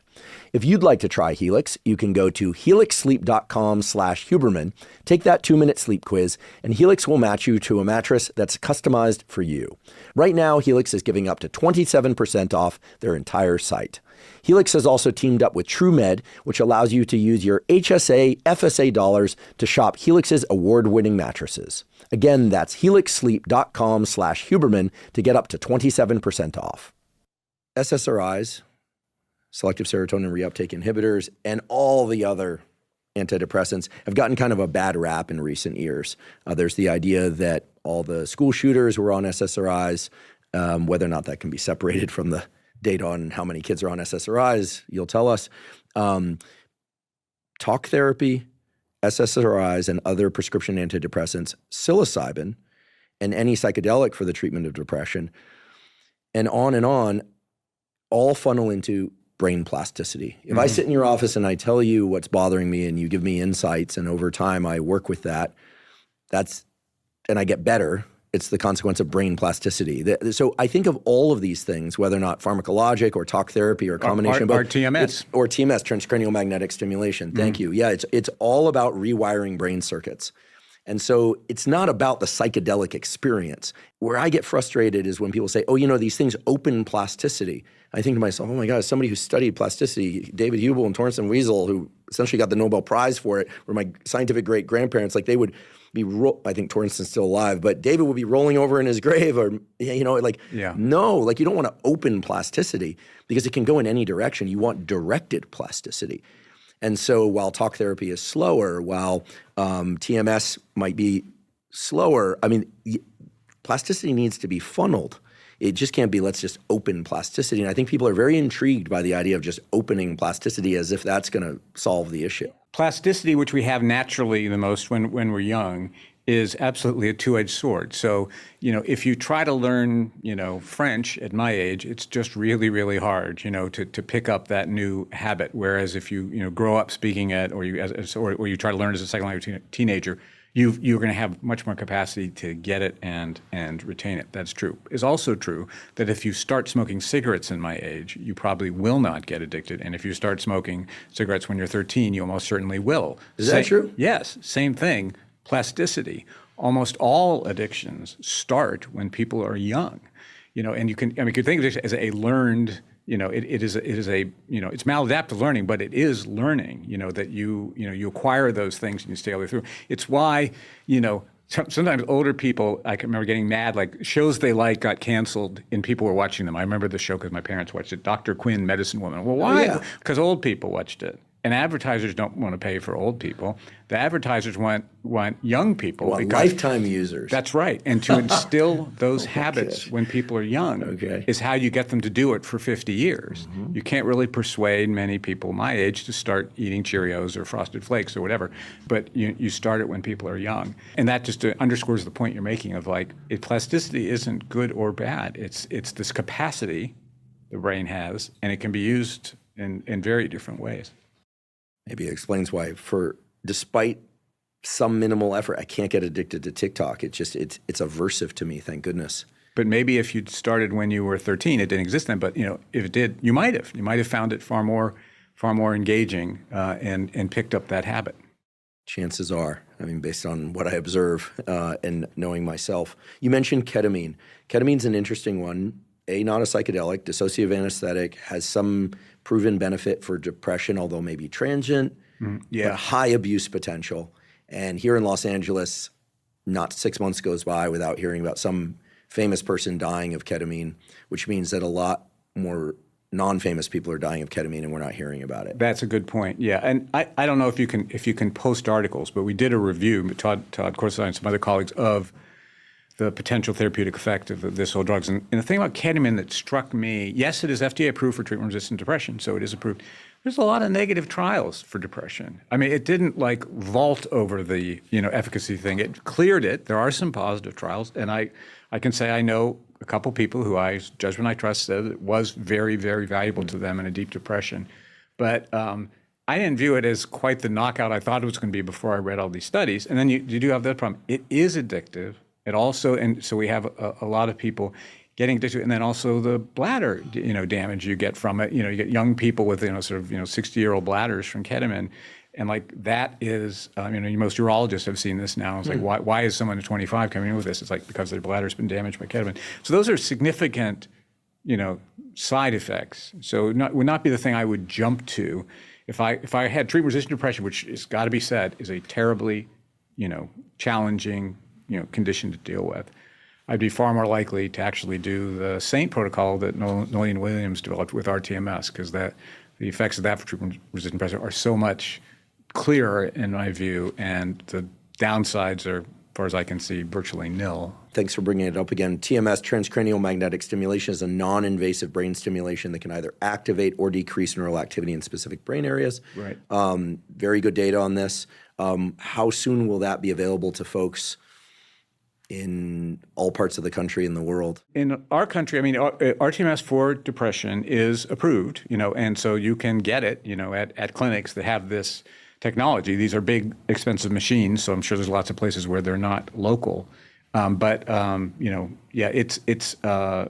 I think Medicare actually covers it. Whether they cover the specific protocol that Nolan did, I'm honestly not sure. Because there was a lower intensity one, and Nolan's genius was to compress this treatment. So people would come in, 5 days in a row, and have 10 minutes on, 50 minutes off. I believe that's the thing, the rate, all day long, 5 days.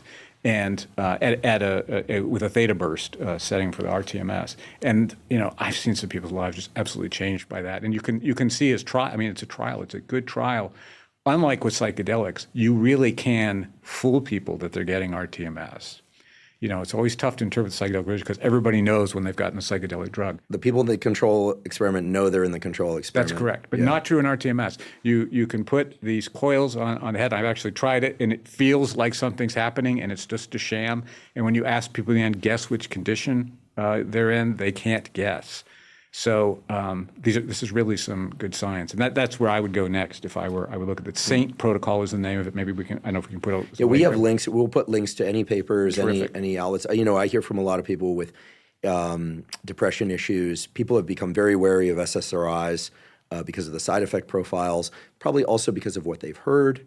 I remind people that SSRIs have been very, very helpful to the community of people who suffer from true OCD. Not like, they're so OCD. People who have debilitating levels of obsessions, and compulsions.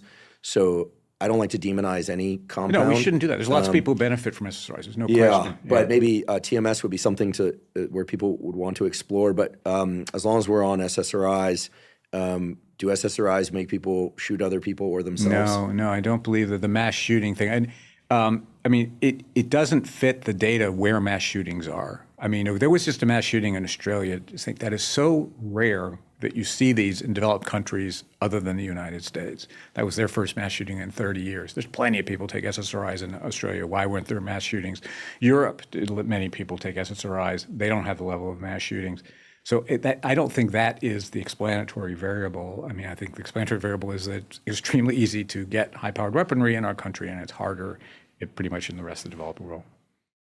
Not pushing back for sake of pushing back, but I've seen data, I don't know how solid the data are, that something like 70+% of the prescription drugs for depression are consumed by the United States, so that the relative percentages of a population, maybe that's a better way to frame it, taking SSRIs is much, much higher in the United States than it is, say, in Northern Europe or in Australia. So yes, they take SSRIs, but at a much lower frequency. Yeah, but you would not go 30, if there were significant risks there, you wouldn't go 30 years without a mass shooting in a country, Australia. What does it have, 25, 30 million people in it?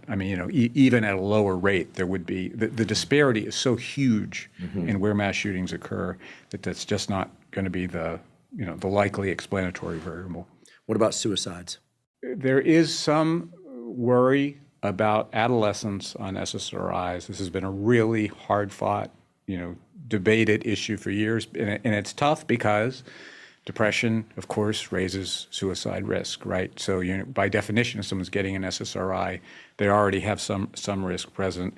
I think there's some legitimate worry with teenagers. I would say it's non-zero, but to be honest, it's not completely in my wheelhouse, so I'm just going to leave it at that. There are people who've worked on this much more deeply than I can. Still, though, I would say there are many teenagers on these medications who benefit from them. Also, there's no doubt about that. Yeah, and folks who are interested in this, I'm working on an episode with a guest about some of these long-term effects of SSRIs that some people seem to experience. There is a cohort of people out there.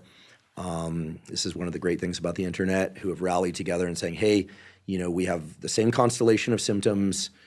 We don't have any bias against the medical industry, but we were prescribed SSRIs in our teen years and early 20s, and there's a constellation of mainly sexual side effects and mood-related side effects that don't seem to resolve even after coming off. We also see this with finasteride, which was used to treat baldness, and our colleague Michael Eisenberg came on here and said, look, the data aren't really there, but I hear from a lot of young guys who are given these anti-hair loss drugs, and they come off the drugs and they're still experiencing debilitating sexual side effects. And so it is true that the medical profession sometimes takes 10, 20 years to catch up to what many people are experiencing. That is true. So I'm not trying to make an anti-SSRI statement here, but I think there are people walking around out there that are convinced one way or the other that SSRIs mess them up pretty bad, and they have loud voices. And so I think that's where the concern comes from. Yeah, I honestly don't know what the evidence is in that particular case. I will say just something very general about medications, how we approve them. They're approved on short-term trials. I mean, if you look at like the typical trial for opioids and pain, it's like 9 weeks or 12 weeks. Mm-hmm. And there's lots of medications, and opioids are a good example, that doesn't necessarily mean that taking them for a year gives you the same effects, because for example, you become tolerant to them, or you might become addicted to them and all that. And that is a general just challenge of how we regulate these medications. There are post-marketing studies, that are done, but particularly if something is a complicated and rare from a widely used medication, it's hard to figure that out. I mean, doctors will make reports that get aggregated up, but that's hard to figure out. Before moving on from the discussion about psychedelics, our late and indeed great colleague Nolan Williams, sadly he passed a few months ago. We may talk about that later, maybe not. Either way, I'll put a link to his information, because he's a critical figure in this general space around the treatment of depression, because of his work on TMS, the SAINT protocol, as it's referred to, as well as Ibogaine, which is a very unusual psychedelic, but he was running trials on veterans mainly, taking Ibogaine out of country, illegal in the United States, so he had to do it out of country. It's a 22-hour-long psychedelic experience. You have to be heart rate monitored. Nobody does this recreationally, and nobody should do it recreationally. Sometimes it was followed up with DMT, sometimes no. But from my last discussion about Nolan before he passed, it seemed like the data were very encouraging, such that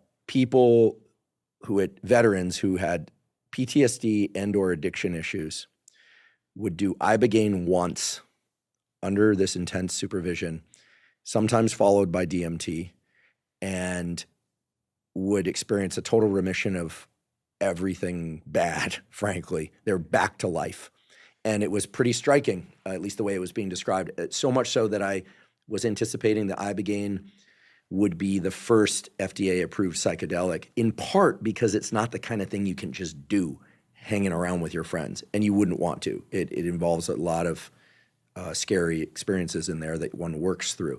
What are your thoughts about the Ibogaine work and Ibogaine as a potential first through the legal door of psychedelics? Yeah, so Nolan and I were office neighbors, and I really liked him. He was a huge loss. I think he was one of the great psychiatrists of his generation. There's enormous respect for him as a person and as a scientist. And I miss him every day when I walk by his office. I think what he did with Ibogaine was really fascinating, in part because the important thing, he imaged people, neuroimaged them before and afterwards, and he was able to see a lot of these changes. And why does that matter? Because, people, there's certain experiences people might have described very enthusiastically and think they're really different, but they aren't in fact different. But he actually documents that as different.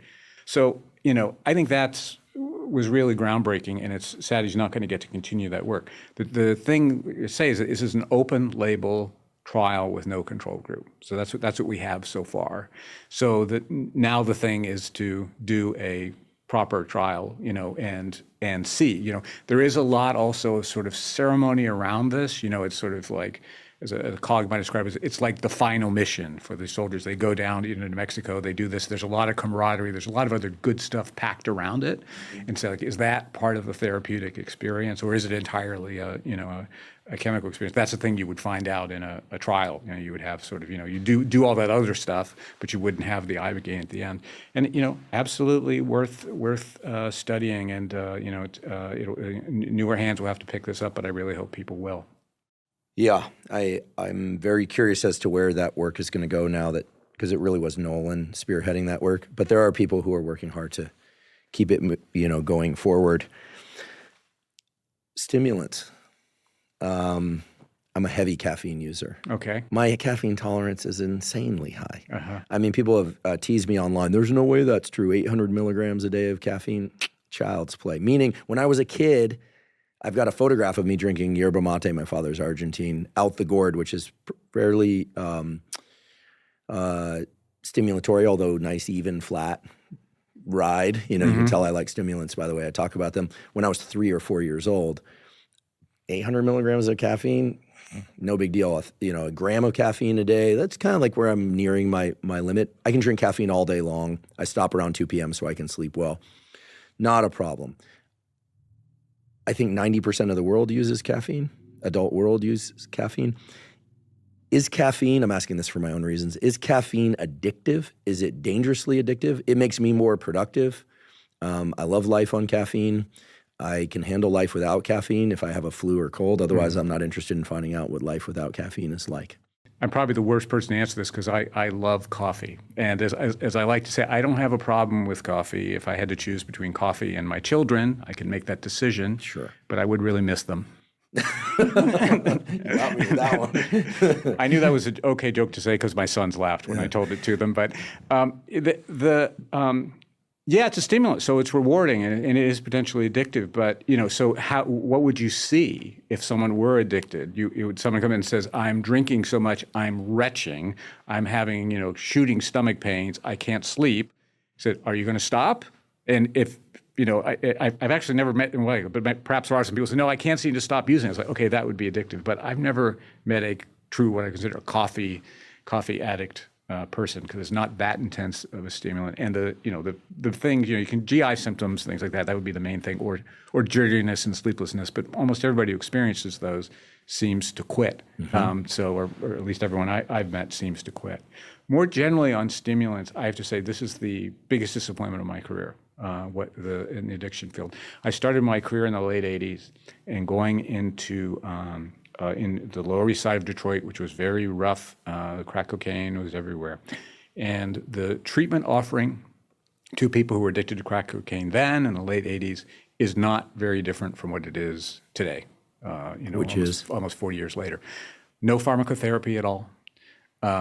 Nothing, no evidence of anything that works in pharmacotherapy. A lot of psychotherapies that don't really seem to work very well.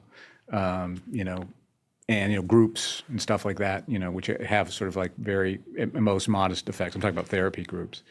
That's not a lot of development. And a lot of people have tried. I mean, they've tried all kinds of medications for stimulants and just not been able to succeed.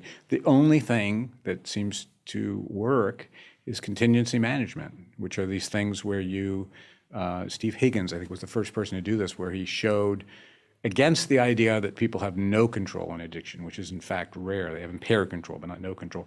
He started experimenting with people who were addicted to cocaine, saying, well, you're coming into treatment. How about tomorrow we'll do a urinalysis when you come in. And, and if it's a negative urinalysis, the first day we'll give you $2. And the day after we'll give you $4. And the day after we'll give you $8. The day after we'll give you $16. And he found out people stopped. They wanted those rewards. And that's managing a contingency. You can use that to change stimulant users' behavior. Also for other things, like well, if you come in, there's some kind of reward, or if you fill out a job application, there's some kind of reward. That is the only thing that really looks good for stimulant use disorder, and it's fine as a behavioral technology. And I'm glad to say it's been expanded a lot. You can do it under it's covered by insurance now in most places. But it's just disappointing to me that if you took Keith 2025 back to late 80s and like talked to those same people I was meeting coming to treatment, they say, wow, what new things happen for people like me over the next, in the 40 years in Man from the Future? And I'd say, I'm sorry, basically nothing. And that is really disappointing. What about all the prescription stimulants, Adderall, Vyvanse? I feel very lucky that those didn't exist when I was in high school and college and graduate school. Probably in part because I like caffeine enough that I worry that I might have liked them. I've never taken any of the things I just mentioned. Yeah. Back then we had ephedra and ephedrine pills and things like that were sold over the counter, and that always felt too stimulatory. Nowadays, I would say yes, at least half of my friends with male children, those children are on amphetamines for the treatment of ADHD. And they start them young, and then they call me because I have a network, not because I can treat, but I'm not a clinician, but then they call me because they're worried about the growth stunting effects. They're worried their kids aren't going to achieve maximum height. Then they're worried that their kids aren't sleeping or eating. And then, so all the classic symptoms of stimulant addiction and general sets of issues. So what are your thoughts about, Adderall, Vyvanse, and similar? Those are tough calls for parents. There are kids whose lives are transformed positively by Ritalin, who cannot sit still, cannot do their homework, and it is transformative. They're at the same time, I would say, overprescribed. Maybe an example drug that is sometimes is both underprescribed and overprescribed. There's probably people who could benefit or not getting them, and there's a lot of people who are getting them that, I think there's just less tolerance for some variations in how all our brains worked in medicalizing everything, and I noticed that a lot, and which makes parents anxious. Your kid has this thing and all that, as opposed to could be, well, he is kind of an active kid, or he doesn't pay that much attention, but he doesn't have an illness that needs to be medicated. That I worry about that just very generally. I worry like a kid can't be shy anymore; they have to be on the spectrum, or and carry a diagnostic label. And I think there's a lot of that going on, unfortunately. And I sympathize with the parents. I'm not judging any of them because I know those calls are really, really tough to make. And again, I know some kids whose lives are meaningfully transformed by them. So that's tough. That's tough. Tell me if you disagree with this, and forgive me for citing previous guests, but because I'm not an expert, but I hosted a psychiatrist on here who's expert in ADHD, and his claim is that non-treated ADHD poses a much greater risk for addiction than treating ADHD with substances that in non-ADHD folks are addictive. In other words, if a kid or adult has ADHD and doesn't medicate, they're at much greater risk of abusing drugs. If you do medicate, they're at much lower risk because it lowers the impulsivity. Yeah, that could well be true. It's not my core area, but it could well be true. There is a very high rate of ADHD among people, in adulthood you see are alcohol addicted, which doesn't seem to be, a coincidence, So, that could well be true. So when you look out on the landscape of like energy drinks, and nicotine has made a big comeback. Yeah. Big comeback. Interesting stimulant because it's both a stimulant, but it also relaxes you to some extent. Yeah. I tried it for a bit, the gums. Despite my caffeine tolerance, I'm very sensitive to drugs. So I can do like 2 milligrams of nicotine gum. And I noticed it gave me spasms in my throat when I wasn't taking it. And I was told that's because the muscarinic acetylcholine stimulation. So your throat starts spasming, then you feel like you need it. It's actually a physical sensation. Wow. Then the oral health folks tell me that it's bad for gum disease.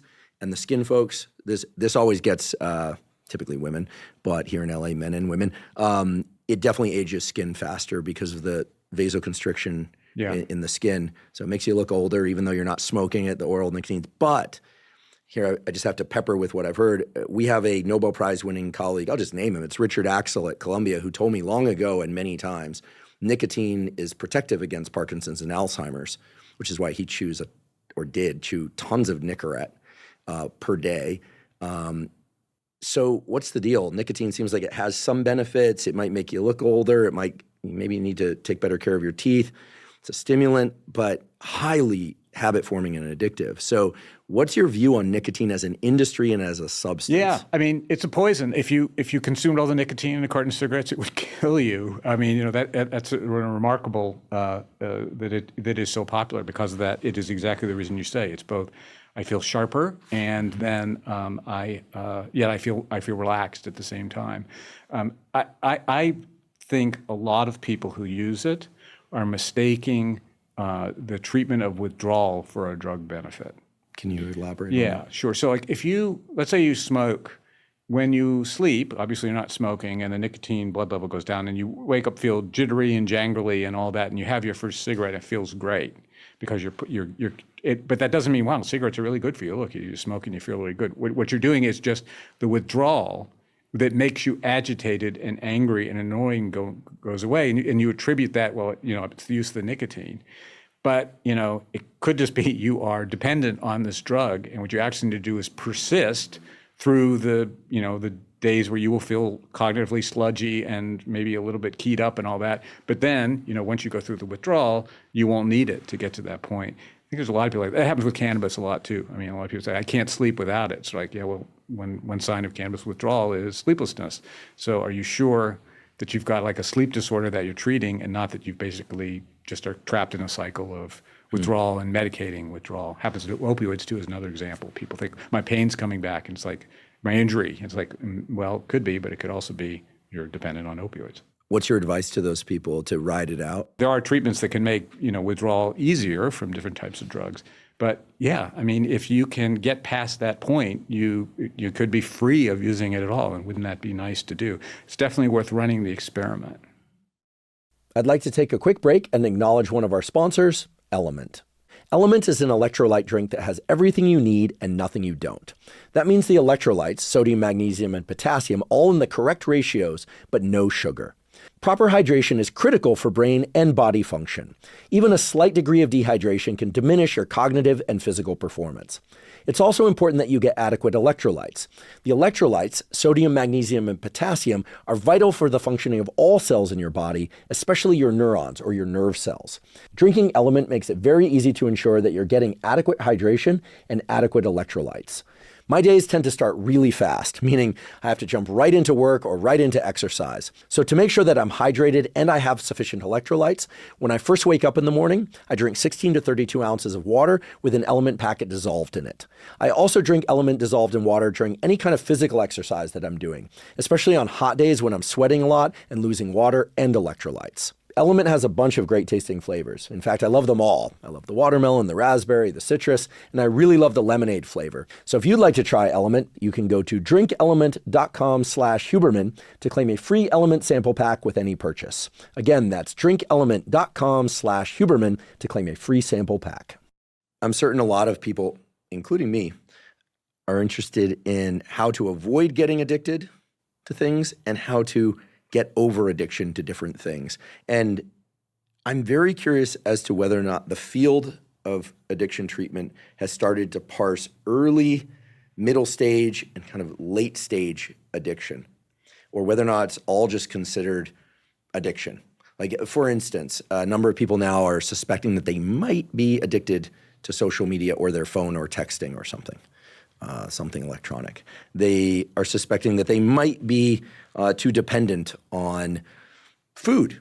Mm-hmm. They might be addicted to X, Y, and Z. And I think that represents the great success of you and your colleagues and people like Anna Lembke and people being public advocates about what addiction is and isn't. Mm-hmm. But to me, it seems like independent of the substance or the behavior, if somebody is early in the experience of feeling like they're weighed down by something and it's hurting them in some subtle way, very different than somebody who's like raising a hand, hopefully, or thinking, hopefully not, about taking their own life because they're so hopelessly addicted to alcohol or drugs, they've lost everything. So as a clinician, what's your approach if somebody says, hey, I think I might have a problem with X? First off, you would say, wow, I'm so glad you told me. This is something that tens of millions of people experience, and many of them stay silent about it, and therefore people feel, and you may feel that you are strange, or this is shameful, or an odd experience when it is really an extremely common experience. And so you're saying that so the person doesn't feel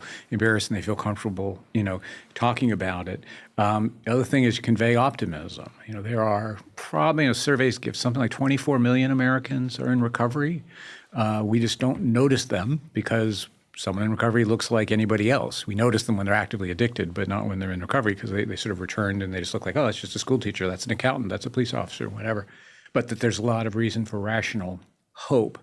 And in the particular case you're talking about, when someone's just starting to worry in its early stage, the odds that they will recover are dramatically higher. So, it's much, much easier to sort of pull out before you've burned your life down around you. So, it's tough when people come in and you say, all right, well, do you have family support? Well, my family doesn't talk to me anymore. Okay. Do you have at least a safe place to live? No, I'm sleeping on a couch right now. Well, at work, or, I lost my job. That's tough for the person to rebuild everything. But if you still have those resources, there's still people who love you in your life. You still have a meaningful role where you're contributing, and you also have some accountability. That's going to help you make that behavior change, whatever it is. I would say that about any behavior change, not just one connected to substances. And then what do we do when we work with people? Well, we always think about motivation. It's hard. This may seem strange, but someone says, I want to quit smoking. A good clinician will say, why would you want to do that? You think like, well, that's dumb. You aren't supposed to say, yeah, good, great, good. It's like, well, if you don't want to do it, it doesn't matter what I think, right? And also there's quite a few people, if you push on it, they actually become less likely to do it. If you sort of nag them to say, so tell me, why would you want to, what do you want to get out of this? Because it's work. I mean, I'm happy to work with you, but what is it? What are your motives? And that's, reflecting on that, like, well, here's the thing. All my clothes stink and I hate the way they, so you would enjoy, and you help them elaborate. So you would get up and your clothes would smell really good and you'd feel good about yourself. Yeah. It's like, and I'm spending a lot of money. So how much are you spending? Whatever, it's $2,000 a year. So if you had $2,000 because you hadn't smoked in a year, what would you buy for yourself? What would be something you'd really enjoy? Tell me about it. And sort of helping them build up, in their own mind, because again, this is about them, not you. What do you get? Because this is going to be tough. And maybe I want to do it today, but in 3 days, I'm going to be in withdrawal and I'm going to feel like I want to go back and I need to think about, wait a minute, if a year without smoking, I get, that $2,000 trip to Cancun I've always wanted to take. That helps motivate them. And then we used to do some sort of behavioral analysis of where do you use, how much do you use, what do you use, are there cues to use? Often for many people there are, and also to non-use. Are there places where you would never use? Well, I'd never use, I never at my mom's house. Okay, that's good to know. Maybe you could visit your mom more often. Or, I never smoke on a holy day and whatever my religion is. Oh, okay, so let's talk about that. How do you get through that day? What are the techniques you use there that we could try on other days? And also, what are the things that get you in trouble? I'm trying to quit drinking. Well, what if I went into your house and opened up the cabinet? What would it be? Well, it'd be 20 different types. So could that go somewhere else? Could you give that away so that it's behaviorally harder for you to, get this? You'd have to go down the street and go to a liquor store, that kind of thing. Help people on stuff like that. And then, there's often practical skills in learning that. Like, how do I manage a social interaction without alcohol, for example? Or what do I do for fun? You think like that. Or how do I hang out with my friend who loves to drink and explain to him why I can't drink anymore? Those kinds of things as well. And that's what the therapist does. The other thing that's really important is that anytime you're making a behavior change, this is maybe seem like incredibly simple, almost dumb advice, but hang out with other people who are trying to make the same change. You want to start jogging? Join a jogging group. You want to stop drinking? I would suggest go check into an AA meeting or one of the other fellowships we have, Life Ring Recovery or Smart Recovery. Having other people on the same journey is good for us. Everything shows that no matter what you're doing, I'm losing weight, I'm exercising, I'm more, whatever, I'm quitting smoking, because it gives you two things. It gives you support, But it also gives you some accountability. It's like, hey, you were going jogging, and Tuesday you weren't there. What's up? Are you going to be part of this group or not? And that is helpful for people, the combination of the two. So all those things we encourage people to do. That's wonderful to hear some concrete questions that one would ask, because I think people have heard of, just quit. I think a lot of people who aren't familiar with addiction as a chemical brain circuit, hormonal, full body, full brain issue, but mostly a brain circuit issue. It almost makes you laugh. Just think like someone's going to say, "My God, why didn't I think of that before? Thanks, doctor," and stamp on a cigarette and walk out. Yeah, it's wild, right? I mean, this addiction used to be looked at as a character defect, and certainly addicts have character defects, but I would argue at no greater rate than non-addicts. Everybody has character defects. Everybody has character defects, exactly. And part of the reason I think it was viewed as a character defect is that addictions vary and susceptibility to them varies. So if it's been easy for me to quit drinking alcohol and I wasn't aware of what addiction is, I might look at somebody who's having a hard time quitting drinking and just think, well, just quit. I did it. You can't this kind of thing, and just swap whatever substance or behavior for alcohol there. And then I think the other reason is that oftentimes, sadly, addicts hurt people around them in their addiction. Yeah.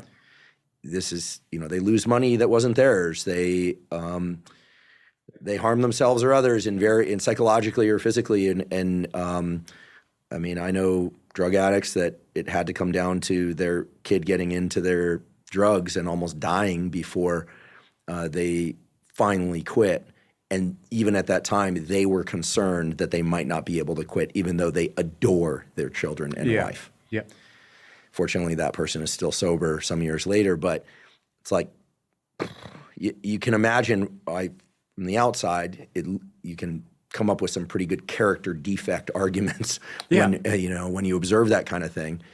But when these people get sober, it's spectacular how the real person seems to emerge, which points to the fact that the addiction masks something about who they truly are, not the other way around.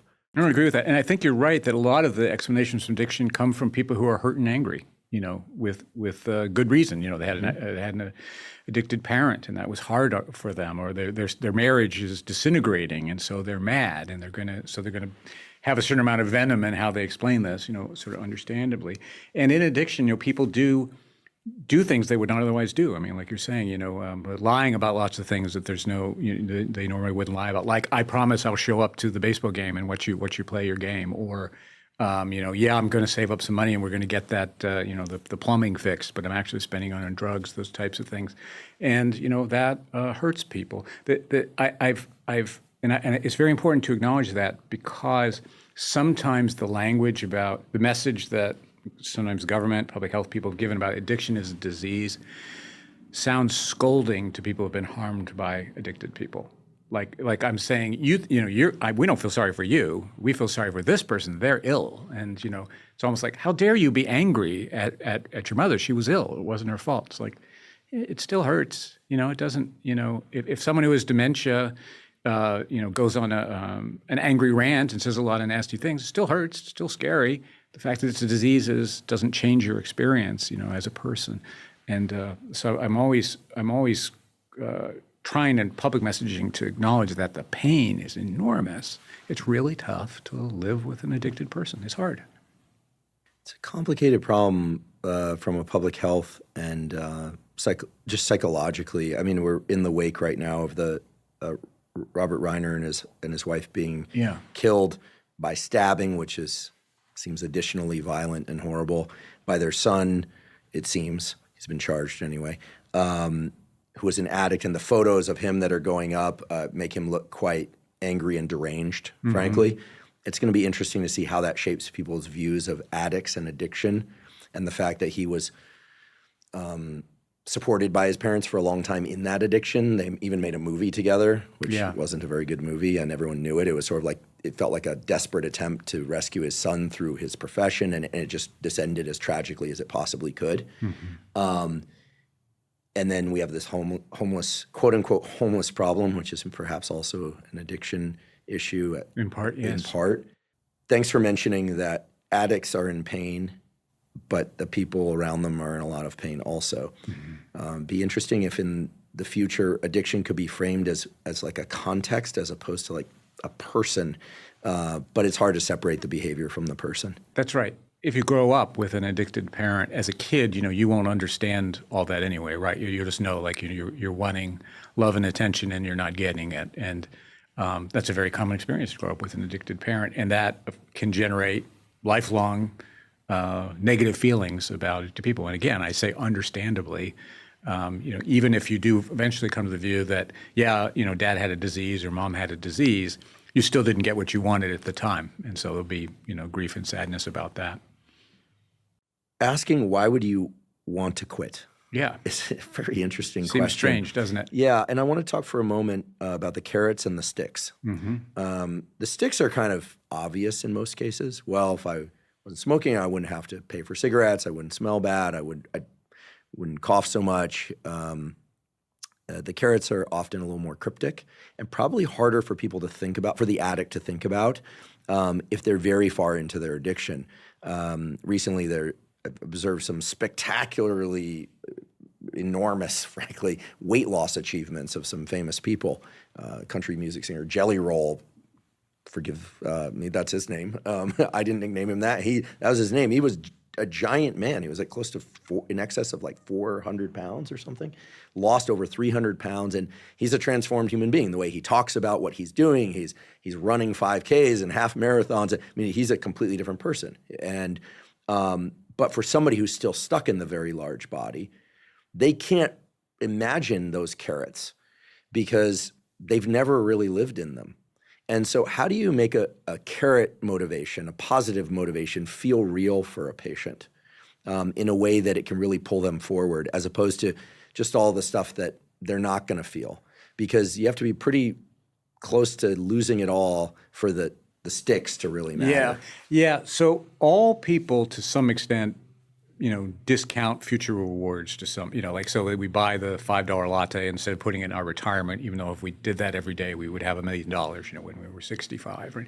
And in addiction, they do it even more. So when in addiction, if you ask people about what about something, would you take, $5 today or $20 tomorrow, they're more likely to say $5 right now, almost as if tomorrow doesn't exist.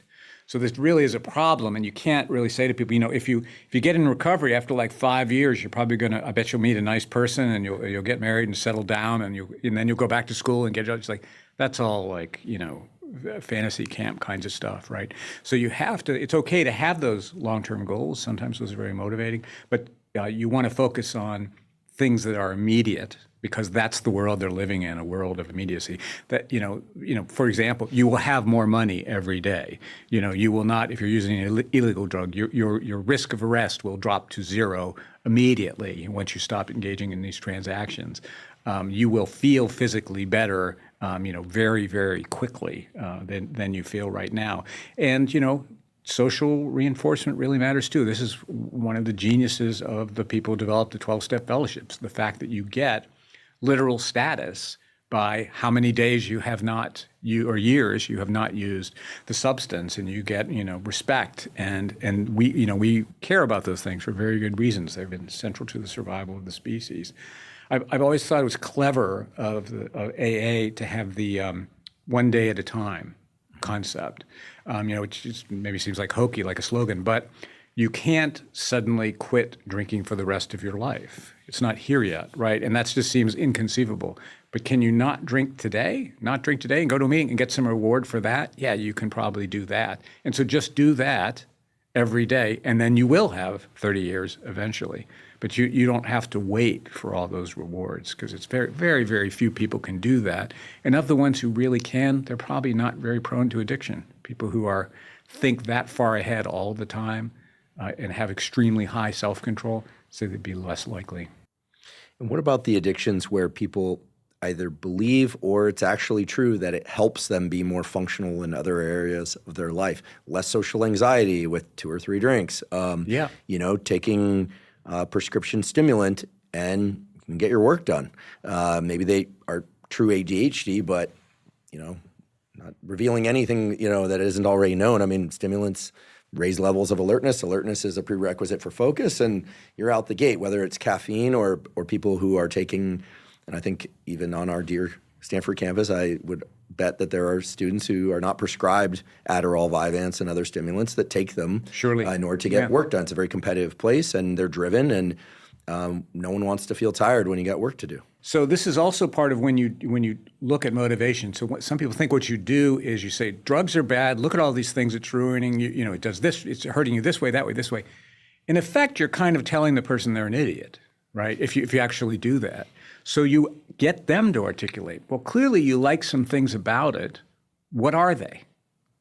And put them on the table. Well, it's just like my friendship group has always drunk, and I would just love those hunting trips. We all get, shit-faced together, and it's really fun. Okay, so that'd be one thing you get. What else? Tell me. And you're not framing this as a struggle between you as the punishing force that's going to deny that this person has enjoyed something about this or gets something out of it socially. And you say, so this is what we need to decide. These are the costs and these are the benefits. It's your life, not mine. Do you want to go for this or not? And you acknowledge the grief of those things. Like, man, I used to be so much closer to my college buddies, and now I had to skip our annual trip for the first time because I was afraid I would relapse. Like, wow, that is a real cost. I mean, that has to be grieved. And there are many things like that. I know people with relationships where one person nagged the other to quit drinking, and then when the person got sober, left them because they changed a lot in ways that they didn't like. And it turned out there were certain aspects of their drinking problem that worked for that other person. Whether it was, well, I had more control over the checkbook because you were always drunk and I got to make my spending decisions by myself, or I didn't have to. I find now that we're talking more, I realize I don't like a lot of things you say, before, and that's all real. I mean, those kinds of things happen. Drugs always work in some crude sense. They I don't mean necessarily beneficial, but they have some function, right? Mm-hmm. And you got to figure that out because that will change if the drug use changes. Yeah, the partner example is interesting because there's this whole notion of codependence teaming up with or partnering up with addicts. This is why things like Codependence Anonymous and I think that's a bit overstated, honestly. But you think so? Yeah. One of the really interesting studies was done by Ruth Cronkite, who was my colleague for a while, and it was of women who were married to alcoholic men, and did all the things that fit the codependent thing. But then when the men got sober and they went back and studied them a year later, the women looked exactly like women of men who had never been alcoholic. So a lot of the things that are attributed to the personality of the codependent person is actually a reaction to addiction. Mm-hmm. They're hyper responsible. Well, they have to be because the mortgage won't get paid. They're placating. Well, they have to be because they've got this volatile person, potentially dangerous person. That's where a lot of that comes from. And I think it was a bit unfair. I mean, obviously there are people who have bad taste in partners. There's no doubt about that. But maybe a bit unfair to not appreciate a lot of things families do are more reactive than something that was pre-existent and fit with an addiction. That's a really important point because I think most people think the addict-codependent pairing is almost like a prerequisite.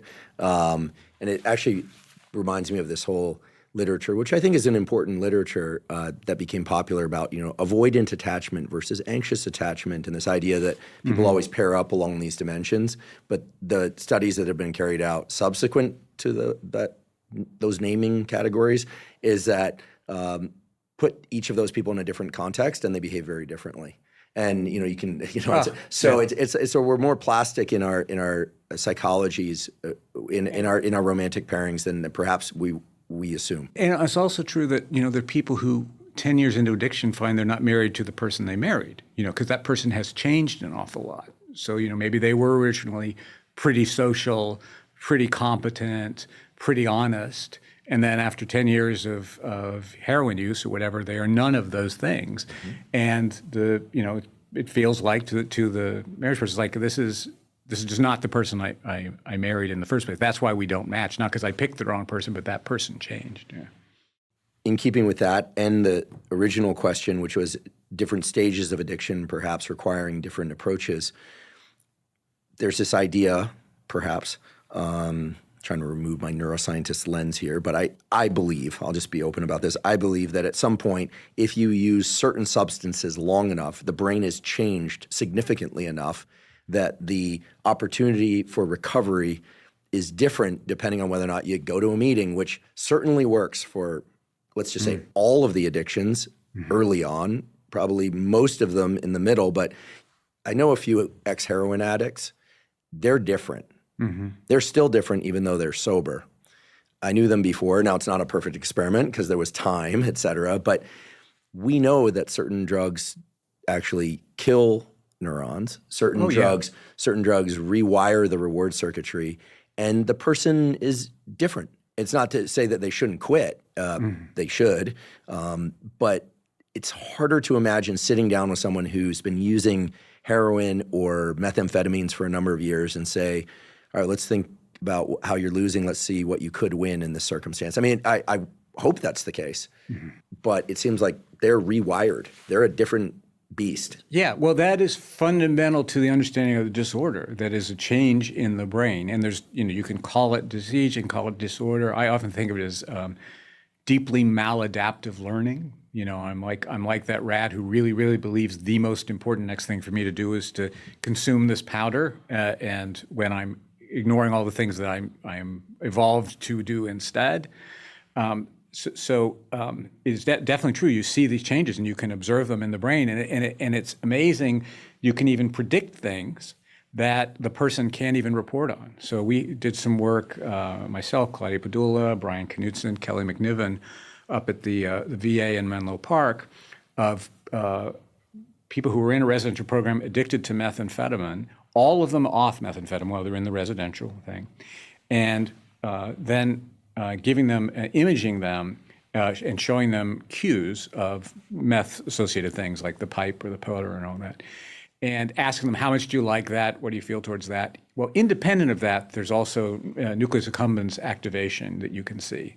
And that predicted who relapsed, not what they said, but what there was going on in their brain. They didn't even necessarily know it. We should say nucleus accumbens is a critical node within the dopamine reward circuitry of the brain that underlies the path to addiction and many other things that initially feel good. That's right. So the brain was nucleus accumbens, let's just put in dopamine activation as a proxy. Right. So levels of dopamine activation, so to speak, we're being neuroscience-y here, not technically precise. Levels of dopamine activation predicted whether or not the person would relapse better than their own self-report of the subjective feeling of whether or not they would relapse. I crave this. I like this. I want this. And it helps explain why, addicted people sometimes get unfair rap in terms of, they lie about what their desires are. I really, really want to stop using.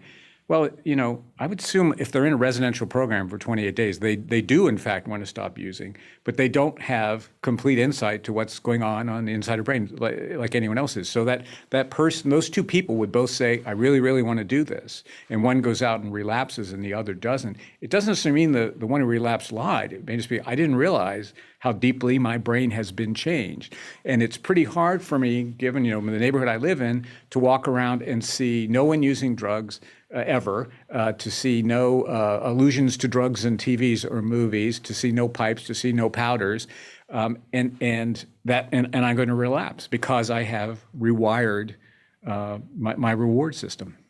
So in 12-step 1, they talk about your addict brain, or one's addict brain. That's my addict brain. That's your addict brain talking. That's not you. I think this study that you refer to, I think pinpointed the addict brain is, at least in part, nucleus accumbens dopamine reward circuitry activation. Cue elicited, yes. Cue elicited. So something that anticipates or predicts the use. Yep, that's right. And you think, particularly when you get into legal products, that is a hugely important thing. I mean, it's very hard to watch TV and not see an ad for beer, for example. Or pharmaceuticals. Or pharmaceuticals, yes, right. Yeah. It's, depending where you are, around cigarettes, this is very driven by class, but there's still a lot of neighborhoods where quite a few people smoke, and it's pretty hard to get through the day without being exposed to the cue of the smell of tobacco smoke, or the smell of cannabis smoke, for that matter. And so cue elicited, craving is going to be a driver of relapse. And that is clearly something that you were not born with. That is something that you learn through a repeated exposure of your brain to a pretty powerful drug. So for folks listening who pick up their phone and find themselves scrolling social media knowing they have other things to do, or playing video games knowing there are other things they really need to do and feel like they, quote unquote, can't stop. I think what you're pointing to really represents the divide between that inner voice that we think of as us telling us, oh, like, why am I doing this? I know I shouldn't be doing this, but I feel like I'm compelled to do it, almost in a kind of automaton kind of way. It is an extremely common experience just in life, right? You know, I know I shouldn't eat that. I've been trying to lose weight, but I'm tired today and I'm going to have it. Like, just the fact that we have a contradiction between our idealized self in our own head and our behavior, that's probably just being a person. But when it gets to the point that I'm going to flunk this exam, which is important to me not to flunk, if I don't start studying and I'm on my third hour of scrolling through TikTok and I know, and I'm not, then you start to worry, right? Because now you're going to do damage to yourself for the purpose of consuming this brain candy, you know, which has no nutritive value at all, but is clearly seductive. I'm out of the lab these days, but if I were to go back into the lab, I'd want to team up with clinicians like you and some of our engineering, bioengineering friends and develop something which would be similar to what Nolan and company developed for depression, right? Brain stimulation, not just willy-nilly, but of particular brain areas and circuits to try and undo major depression. Wouldn't it be wonderful if there was a brain stimulation device that could tweak the reward circuitry in the presence of a cue that predicted methamphetamine for the amphetamine addict or alcohol for whatever, process behavioral addictions, and wouldn't eliminate the ability to experience reward, but would eliminate the essentially the bad addiction or tamp down the rewarding properties of the bad addiction, and at the same time do an experiment, a parallel experiment, where you ramp up the reward circuitry in the presence of something that cued for positive behavior.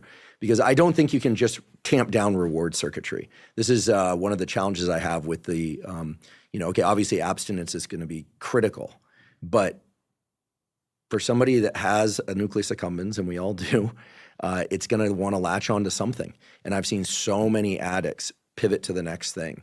Sometimes it's a healthy thing. Many ultra runners are addicts. I've met people like that too. You can't go to a 12-step meeting, and this is somewhat cultural and also, but you can't go to a 12-step meeting and not see people with lots and lots of tattoos if they have issues with, and I'm not demonizing tattoos, but if they have issues with drugs or alcohol, typically smoking will pop up in its place. They need something. We need something. And ideally it would be, school and family and connection and community and public service. Great. If we could, but a device that could help tune the specificity of reward, I don't think is outside the realm of possible. I'm thinking like a Stanford guy now. We like to engineer everything, but why not? It's being done for OCD. It's being done for depression. It's being done for PTSD. It's being done for so many things. I mean, after all, it's plasticity that we're after. Yeah, I mean, you're right.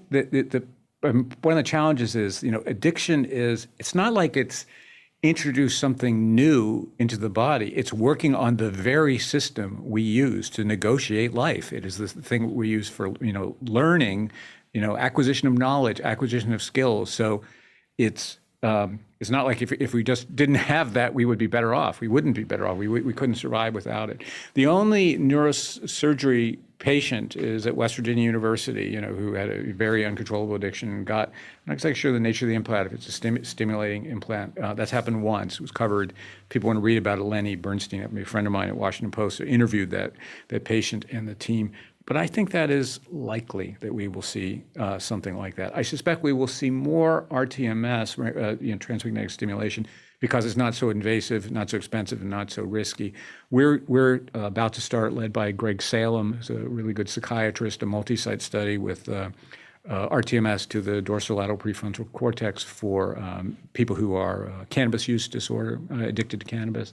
There are lots of people working on these protocols for alcohol, for cocaine. It doesn't always work. RTMS is almost saying like RTMS is almost like saying we put them on pills because there's, what brain region at what intensity, all that kind of stuff. But that is a way, to intervene far more directly, to the brain than talk therapy. for example. I think that is certainly possible. In implants made possible. This particular case was someone who was very, very, very, had tried everything on earth and still couldn't stop. And interestingly, even with the implant, still needs medications, goes to lots of 12-step meetings. It didn't just make it disappear. Can't say though, we haven't talked about GLP-1 agonists. If we want to get in that is maybe something that would have the lasting effect on changing what one wanted.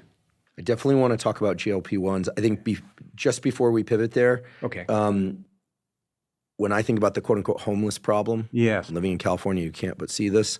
I think of it as, at least you tell me where my numbers are off, 50% an addiction problem, either first or also. Mm-hmm. In this economy, yeah. Yeah, I mean, those folks aren't going to go to 12-step meetings. Yeah. It maybe. I would love for them to. They live outside my door, and I talk to some of them, and they're not going to 12-step meetings. No way. Mm-hmm.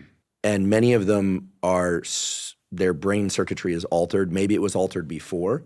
This is not all homeless people. In fact, I don't even know if homeless is the right word, and I'm not going to the unhoused thing like they're homeless. Okay? They don't have homes, you know? I don't think we need to split hairs with the naming. Many of them have serious substance abuse issues, and or mental health issues that may have stemmed from that. Yeah. I'm not asking you to solve the whole problem here in 5 minutes or less, but like, how do we wrap ourselves around the legislature? I know you've been involved in things related to this. I mean, how do you get somebody on the street to understand what's going on and rescue themselves? Yeah. So first off, it is a very high rate of substance use and mental illness, higher now than in other periods, because unemployment is low. When the economy is really terrible, there are a lot more people who don't have anywhere to live who are, just need a job basically. They didn't fall out of housing or a family. They need work. But since unemployment is historically quite low now, so who's left are the people who cannot, even when we're near full employment, cannot find a shelter, and those tend to be people who have problems like mental illness, like addiction. You can do some things, and we've good evidence you can do some things by combining housing, nice housing that people would want, with recovery culture. So, there's a model called Oxford House, which is run by the people who live there, and they all contribute a bit to the rent, and they have a culture which is basically you can't fight, you can't be violent, and you can't use substances or bring them in, but otherwise that's it. And they have sort of recovery communities, like 10,000 of those things. Those kind of things have really good evidence of benefit. So some people will, for that, leave the streets and live there and make that trade. You can't use your drugs anymore. You can't drink anymore, but you can at least have a nice, clean place with nice people who like you and will support you. That can help people. Some people, in my opinion, have to. It will be a court-mandated thing, and there's two mechanisms for that. If someone is so impaired that they're imminently gravely disabled, an imminent threat to themselves or others, you can, through the civil commitment process, make them go to treatment. If someone has committed a crime, and many people do, like, grab someone's iPhone, knock them over, and run away and get caught, that is a different type of leverage we can do through things like drug court, where you say, look, you shoved that person, you assaulted them, you stole their phone. We could send you to jail for this, but we don't want to send you to jail. Instead, if you will comply with this treatment regimen, you will not have to serve the penalty for that, and we'll expunge your record at the end. Those kinds of things are going to be necessary for some people. Now there are many people who are uncomfortable with that. Like, you're going to use pressure to put someone into treatment? Isn't that really unethical? Well, if someone with Alzheimer's disease wanders away from a nursing home, we go find them and we bring them back, whether they want to or not, because we assume that the disease is affecting their judgment. So if they think they can survive out there, they're wrong, and so we take them back whether they want to or not. Well, the same thing is true, absolutely true, of addiction. It dramatically changes our judgment, impairs our judgment, and without pressure, many people will not stop using. There's a study I like to quote by Doug Polson and colleagues of people seeking help for alcohol treatment. And why this is a good one is because alcohol is legal, right? So it's not the war on alcohol made them go. Well, alcohol is legal. But he asked all of them, has anyone leaned on you basically to quit drinking in the past year? And 91% of them said yes. The wife said, I'm moving out with the kids if this continues. The boss said, you show up drunk one more time, you're fired. My lawyer said, this is your third drunk driving arrest. You better get into treatment so the judge might take some mercy on you. They're pressed in a way you don't have to press people to seek care for, say, chronic pain. Chronic pain sucks. Everyone was happy to leave chronic pain, but people are ambivalent about giving up substances because, again, it's rewarding. That's why people do it. And so that press is necessary. And so we're going to have to do that with the sort of criminally involved, homeless, addicted population. We're going to have to get comfortable with protections for sure, protections for civil rights, need to give them quality care, but to push them into treatment where they can regain their reason and then make better decisions for themselves. I know you've been involved in legislature, and it's always nice when I guess I can say you did that under a Republican administration and a Democratic administration. So we don't have to get into partisan politics here. Two administrations, opposite sides of the aisle. Your goal there was to get better legislature as it relates to addiction and treatment of addiction. Correct. Yeah. So where are we at? What do we need? Since like 2008 up to the present moment has been the best addiction treatment policy we've had as a country. And that was because 2008 is when parity legislation came in. This means like Blue Cross, Aetna, and all those, when they cover stuff, they have to cover mental health and addiction too at a comparable level. And those laws have expanded to cover more and more people on the private side. Then on the public side, the expansion, particularly of Medicaid, has become the backbone of a substance use treatment system. Like in places where I'm from, West Virginia, I happen to know it's the biggest spender, of the addiction treatment system. That is good. That has made treatment better quality, easier to access, and because Medicaid is a mainstream healthcare player, it helps integrate addiction care better into the rest of the healthcare system. So excuse me for interrupting, but practically speaking, so somebody's got a son or a daughter who's got an opioid issue or an alcohol issue, and they want help. If they have insurance, they can go to a treatment center and it will mostly or completely be covered by insurance. It depends on the plan. I don't want to promise anyone in particular, but here's what used to be legal. It used to be a plan could say, your copayment for an outpatient visit is $5, unless it's mental health or substance use. In that case, it's $25. Or you're allowed to have up to 6 months of hospitalization a year, unless it's mental health and substance use and you're allowed to have 14 days.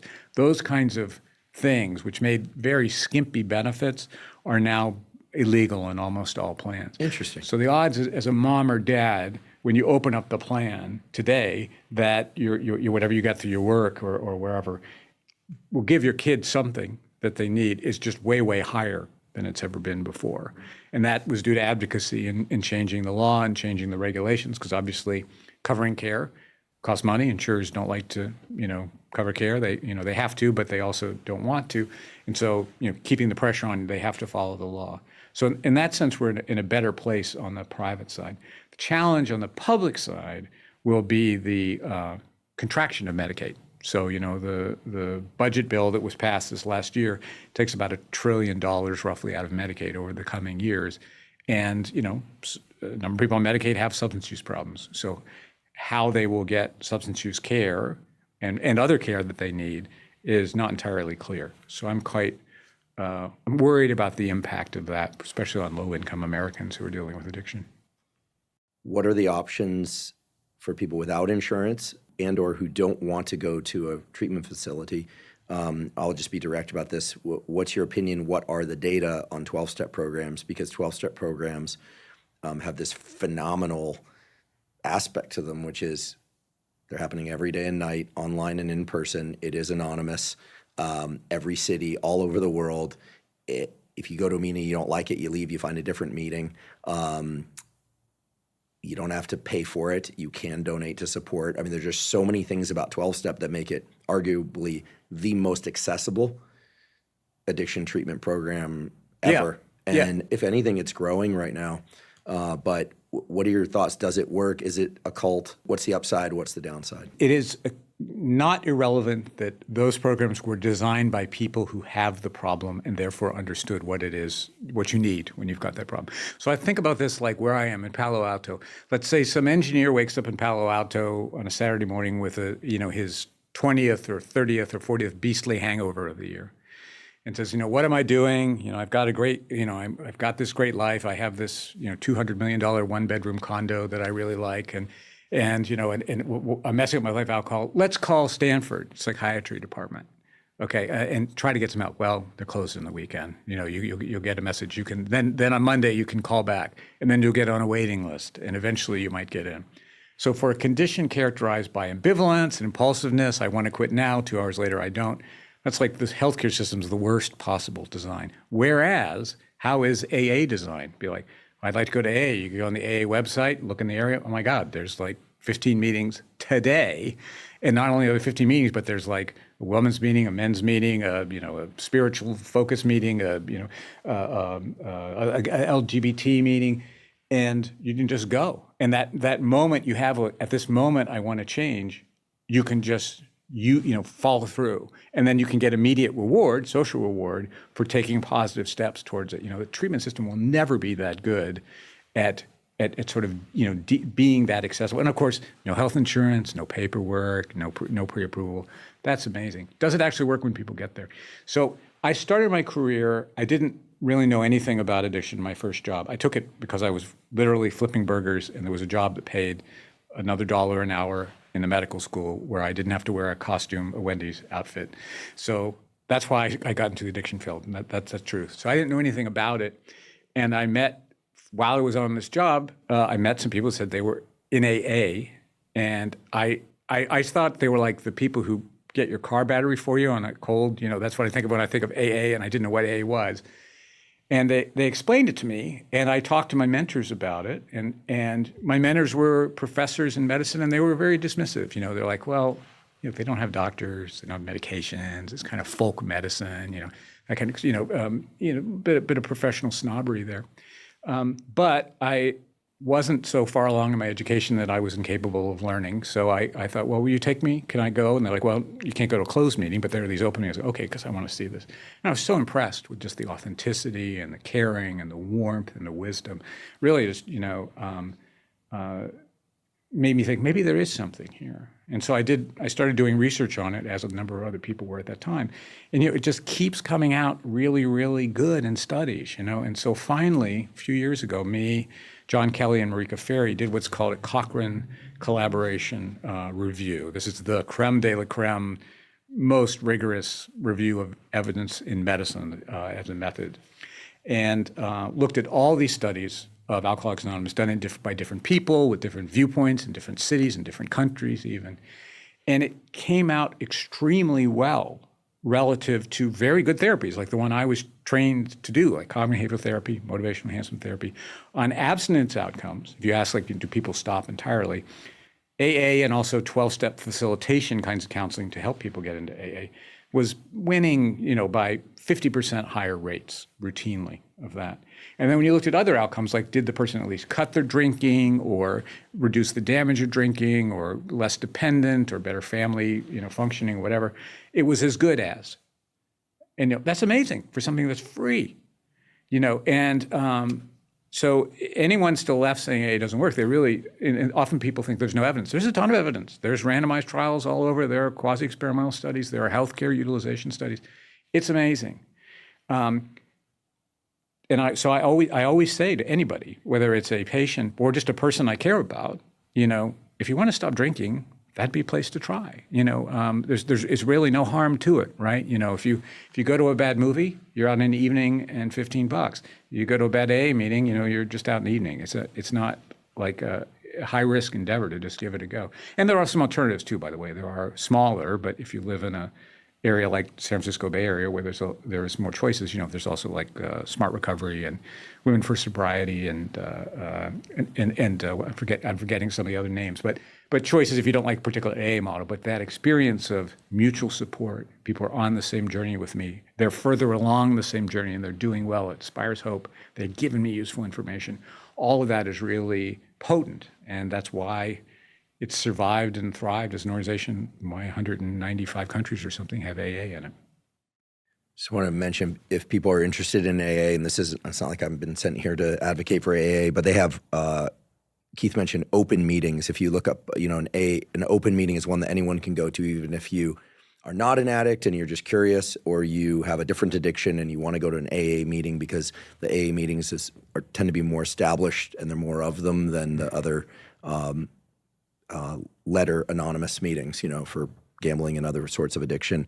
I've been to many meetings. I'm super impressed by how AA can do what it does. It's really it's just a shining example of humans self-organizing into something that keeps going, doesn't walk around with a basket. There's no GoFundMe. No tax dollars. No tax dollars. They stay out of politics. It's really cool. And I know some people that couldn't get sober any other way that did it.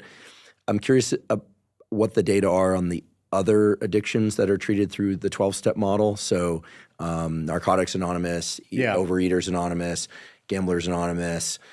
There's so many of them now. Yeah. And I imagine there aren't as many studies. But the model is pretty much the same. So I wonder how they hold up. I was very interested in this question for the drug groups. There's very little on gambling and sexual addicts, those things. So the other big pool of data we have to the extent we have one is on the NAC, Cocaine Anonymous, Narcotics Anonymous. There were a couple things that were interesting. One is it's harder to get people into those groups. So we were looking at studies where there was what's called 12-step facilitation counseling. So where you're in there, you've got somebody who knows the program, is introducing you to it, encouraging you to go, and then talking about, how did the meeting go and did you get a sponsor and all that kind of stuff. And the uptake was much lower. So if you do that in an alcohol program, you get these, doubling or tripling of the rate of patients going into AA, and the effect was much, much smaller with the illicit drugs to get people to attend CA and NA. We don't know why, but it wasn't as easy to get people in. Definitely there were correlations pretty consistently that people who were going longer were doing better, but the evidence wasn't quite as strong from a internal validity point of view. In other words, they're not the same kind of trials, randomized trials that we like to have, when we draw inferences. So I characterize the evidence on 12-step groups for drugs as positive, encouraging. I would certainly try it, so not harmful, but it's not as strong. I feel comfortable saying AI I know positively has a causal effect on alcohol. I have no doubt about it. And I'm less sure about that, whether that's true for the drug. Maybe in individual but on average, it was harder to demonstrate that effect.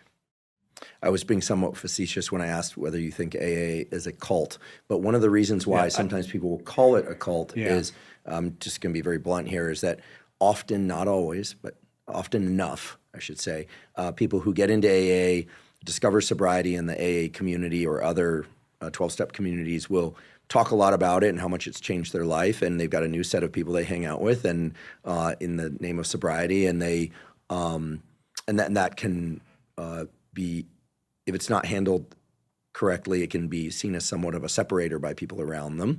That's one. There will always be instances where certain groups are not in a healthy dynamic, but I would say 95% of the time it seems to be healthy dynamics. But there's this other piece that I think sometimes gets tucked away and no one wants to talk about, which is that a critical component of 12-step is that the addict acknowledge that they're not in control of everything. They certainly can't control other people, but perhaps they can't even control their own mind, and they have to have a higher power in notion.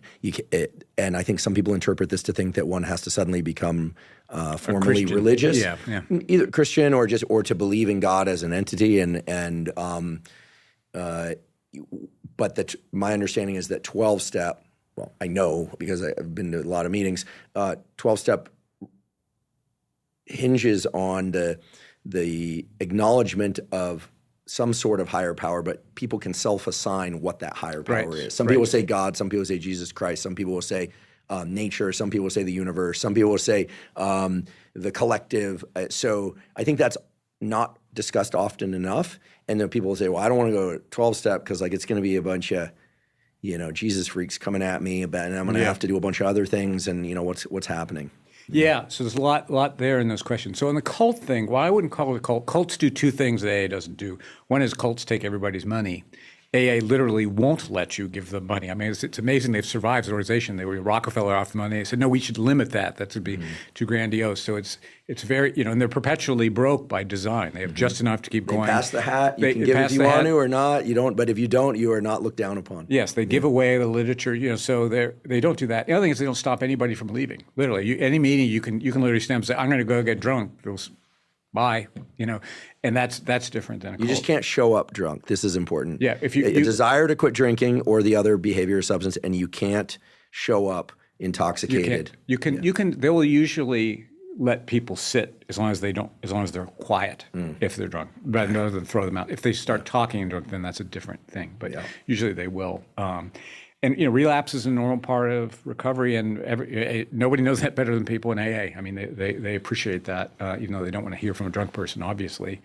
But then the religious thing, they got the word God there, right? And so there are people who just have had bad experiences, and just that word is a repellent to them. It doesn't really, in a sense, it doesn't even matter if they know how the organization defines it. They just look, I went to Catholic school. I hated Catholic school. I hate religion, and this sounds like religion, so I don't want to go. Some of those people might be happier than in programs like Smart Recovery, which doesn't have that component to it. But it is incredibly flexible, in terms of how it's. That's why it's really a spiritual, not religious organization. It is, it says in the text, the 12 steps are but suggestions. Okay. Can you imagine that in a Christian church saying, Jesus was the Son of God, or maybe he wasn't? Who knows? It's really up to you, right? That's what in a religion. No, he was. Period. That's not a negotiable point. AA, everything is negotiable, other than what you believe. It's what you do. You go to meetings, stay sober. They don't really care. My friend Barry Rosen passed away too young. Unfortunately, he was an addiction psychiatrist. He would say to people, look. The God in AA can be anything.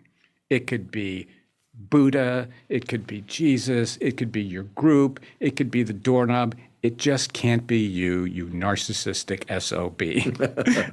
And that's what they were really concerned about with the people who founded it, is that it was the hubris, the ego of I am in control and I don't need any help. I am the God, basically. And breaking that belief. It's no, you're whipped. You have lost your control out of the substance. In admitting that is the critical point. How you end up explaining the spiritual part is really up to you. But that part is not negotiable. Why else would you be there? If you thought, no, I can still control my drinking, they would say, well, then you shouldn't come here, because we can't. That's why we're here. Bill and Bob, the founders, were good psychologists. They understood the juxtaposition of the narcissism and the shame that is addiction. Yeah. They were really great Americans. I mean, they changed the country.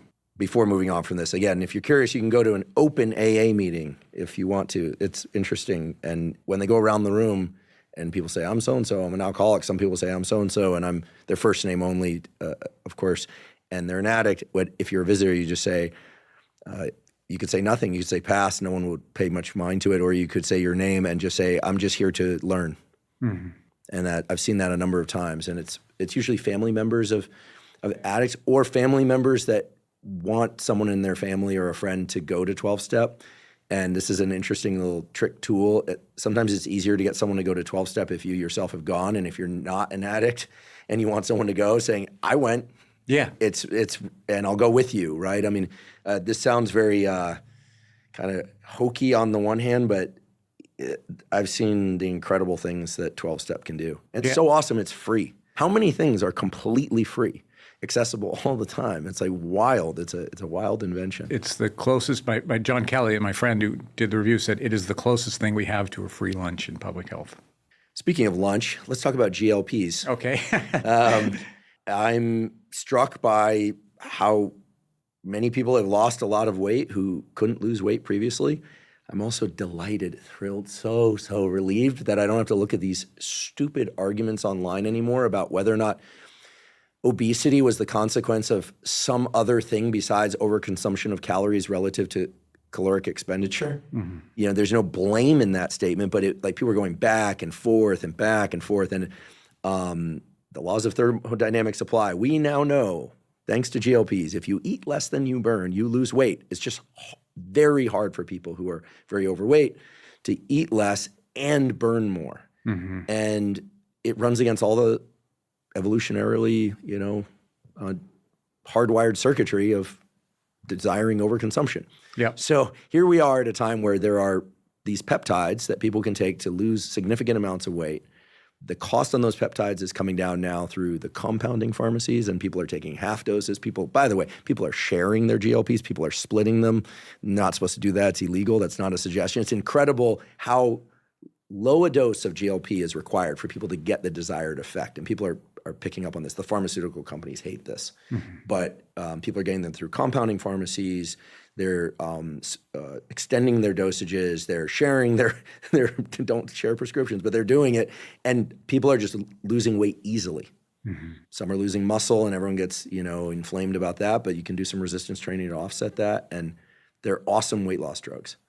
Yeah, they're amazing. And I'm not on them, by the way, but I would take them if I needed them. Yeah, and they may have other benefits too. We haven't fully figured out. Yeah, so I'm extremely interested in their effects on substance use.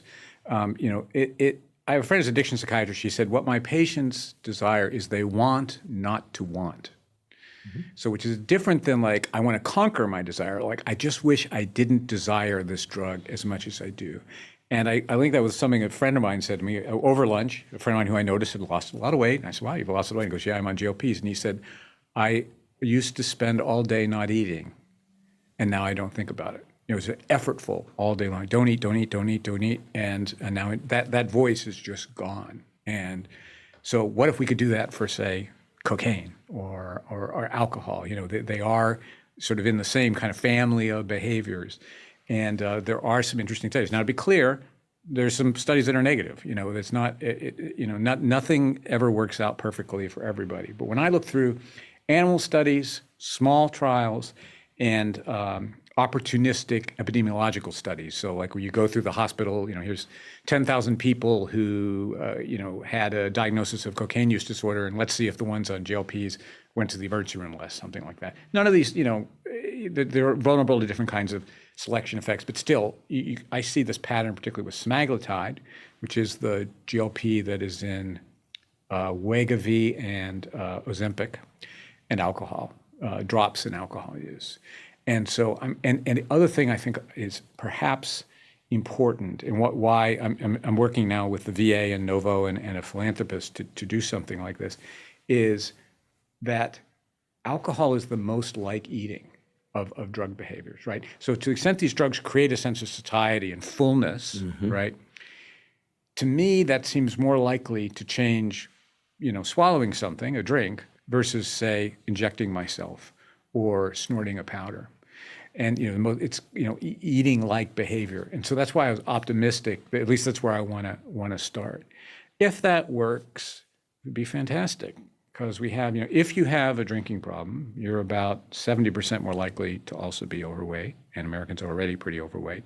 Just think of the twofer benefit of this, for transforming people's lives. Lose 30 pounds and stop your drinking problem. And last one, you mentioned my dear friend Anna Lemke, and my colleague. She said, what's great is there are patients, I don't really want to stop drinking, but I just love losing weight. So, because I've been overweight my whole life. And so I will take the Ozempic here in the addiction clinic, not because I'm that motivated for the addiction part, but boy, when it comes with this other thing I really value, then I'm going to do it. And then they get the benefit. Their drinking cuts back. So it's really thrilling. Another nice thing is these are old drugs. They've been around like 20 years. People don't realize that. So, and millions of people have taken them. So that makes it less likely that there's some awful side effect, that doesn't show up for 10 years to them. So there's just a lot of potential upside here. And I think the next couple years of science in this area are going to be super exciting. What aspect of alcohol craving is sugar craving?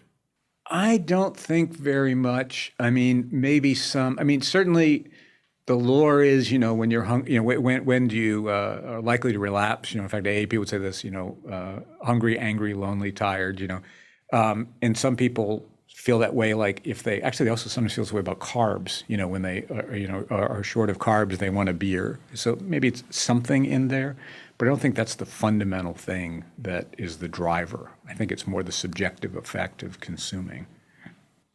There's a movement toward removing advertisements for pharmaceuticals on television, online. I mean, on television. Does anyone watch television anymore? That's a good question. Yeah. I don't know what effect it's going to have now that so few people watch television. But what are your thoughts on that? I mean, and of course, there are medications for hives and allergies and all these things. So it's a broad category, but I'm specifically thinking of things that have an addictive potential. The Lancet Commission a Stanford Lancet Commission that I led, partnership between Lancet and the medical school, that was one of the points we made, is that there's only 2 countries on earth that have television ads all the time, which is us and New Zealand. I have no idea why New Zealand, but it's just and when people from other countries come here, that's always a jolt to them. Like, you go to your Super Bowl party and like, God, all these ads for ask your doctor about this, ask your doctor about this, ask your doctor about this. I think it can create, I can't prove this, but I think it can create a sense that everything is perfectible if you just bully your doctor enough, and that is just not the truth. So that's the downside. I think the worry about them, particularly for, we don't have, thankfully, OxyContin ads on television, but we do have bank shot commercials. So by that I mean, there was one actually in the Super Bowl of an ad for opioid-induced constipation. So who is that, really for? I mean, that's a way of bringing up the subject of, are you on, opioid painkillers? But mostly we don't have that, and I think that's good. We need opioids clearly, I've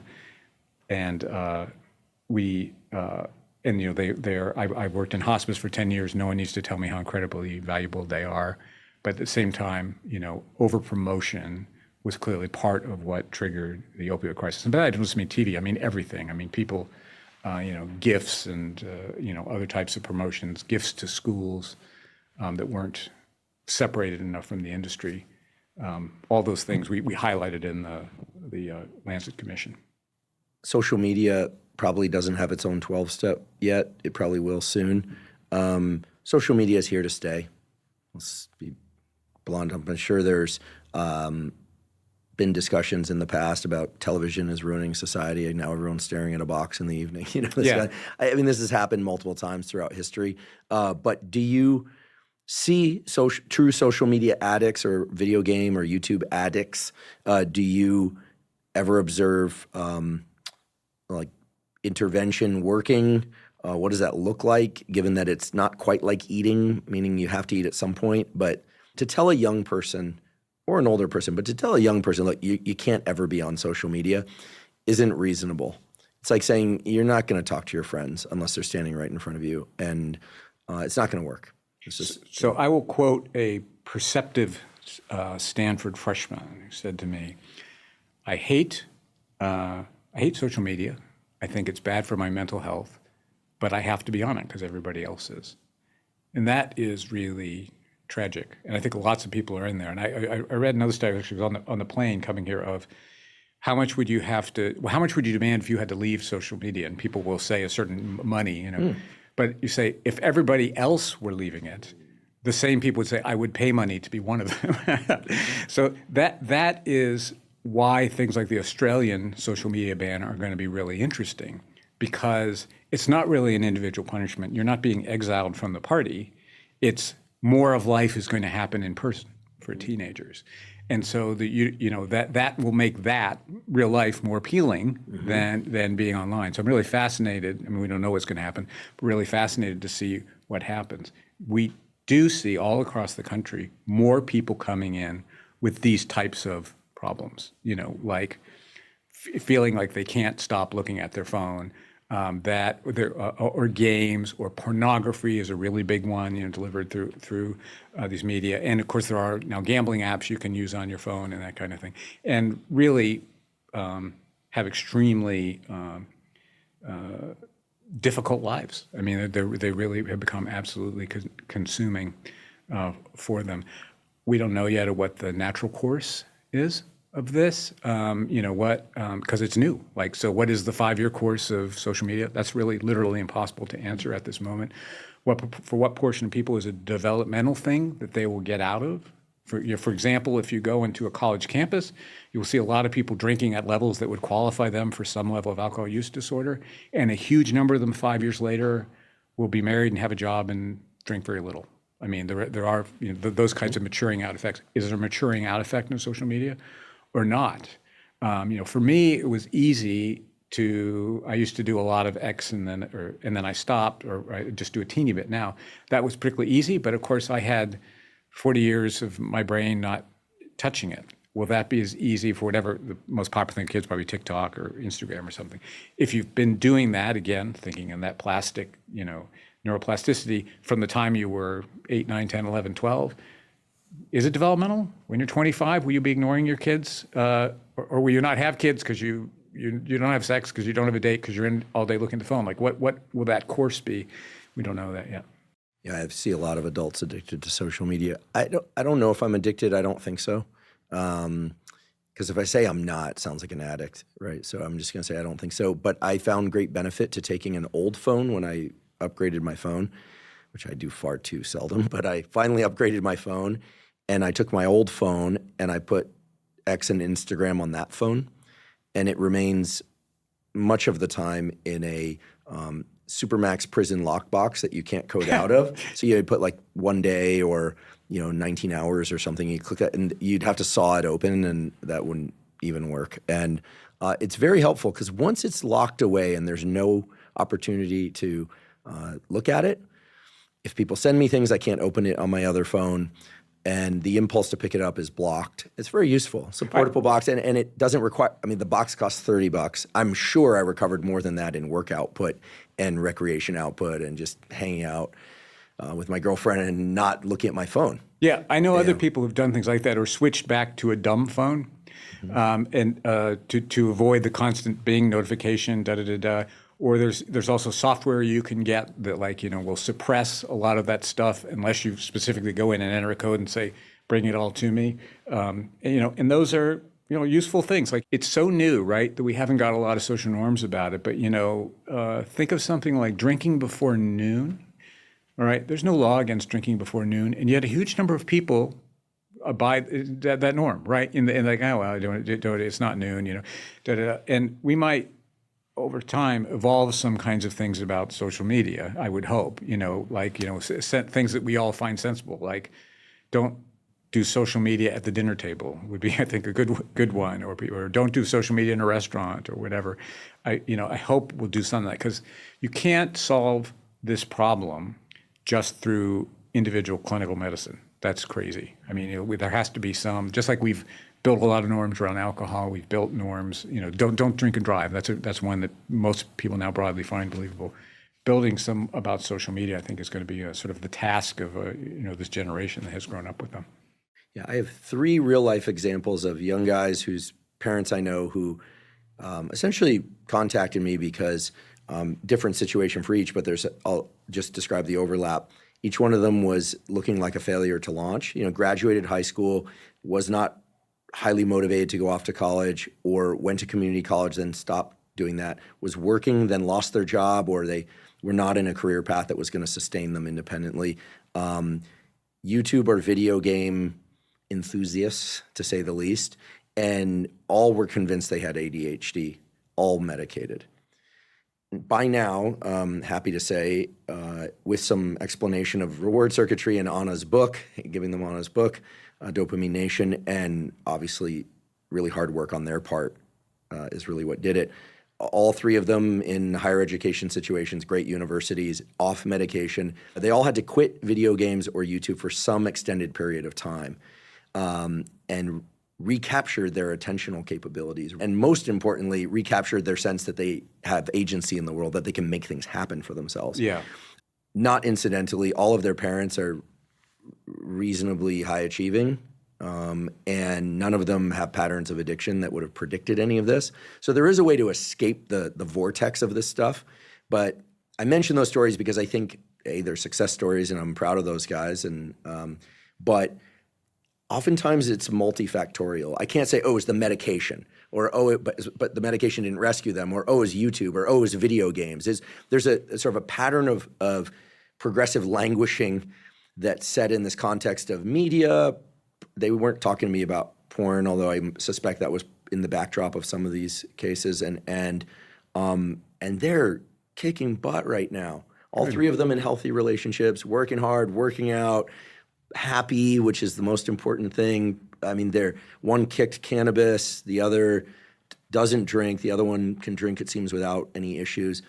I mean, when I think about what they have to deal with relative to what I had to deal with growing up, when we didn't even really understand what addiction was, and there's just so many more things coming at them to impair them. It's like they've unshackled themselves from 5 or 6 different ball and chains. That's great. And the point you make too about there's so many pathways out of this. You see that, everywhere. Many pathways to recovery. I mean, I know people who, like, a dear friend of mine, just tried to quit smoking for years and years and years, and was felt totally defeated by it until he saw his baby. As soon as he was a father, he's just like, man, I got to stay around for this beautiful being, and quit that day. There's changes in the sort of homoracial system because of life changes. That I have another friend, a dear friend, who it was going to prison, which is a terrible thing. You think, how would anybody benefit from being in prison? But he said, I just needed many months off of methamphetamine for my brain to heal. And I sort of realized, wow, that was really crazy.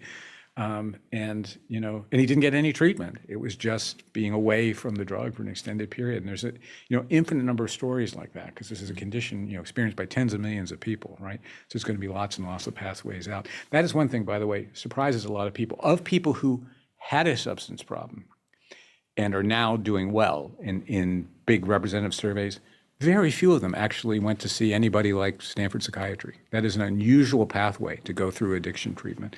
People change in all kinds of ways for all kinds of reasons. Yeah, one of our team members here has been open about this, so I feel comfortable saying it. He managed to kick alcohol and a pretty almost lifelong alcohol and cannabis addiction. Didn't go to meetings, made the decision, and lost a bunch of weight too. He was already super productive. He was doing well enough that it wasn't a forced thing, but he was just tired of, tired of being tired, as they say. Yep. And he flipped the switch in one day, has never gone back. And I remember asking him recently, I was like, wait, did you go to meetings? And he's like, no, I went to the gym. He found a replacement behavior. He got healthy. He kept doing all the other things he was doing.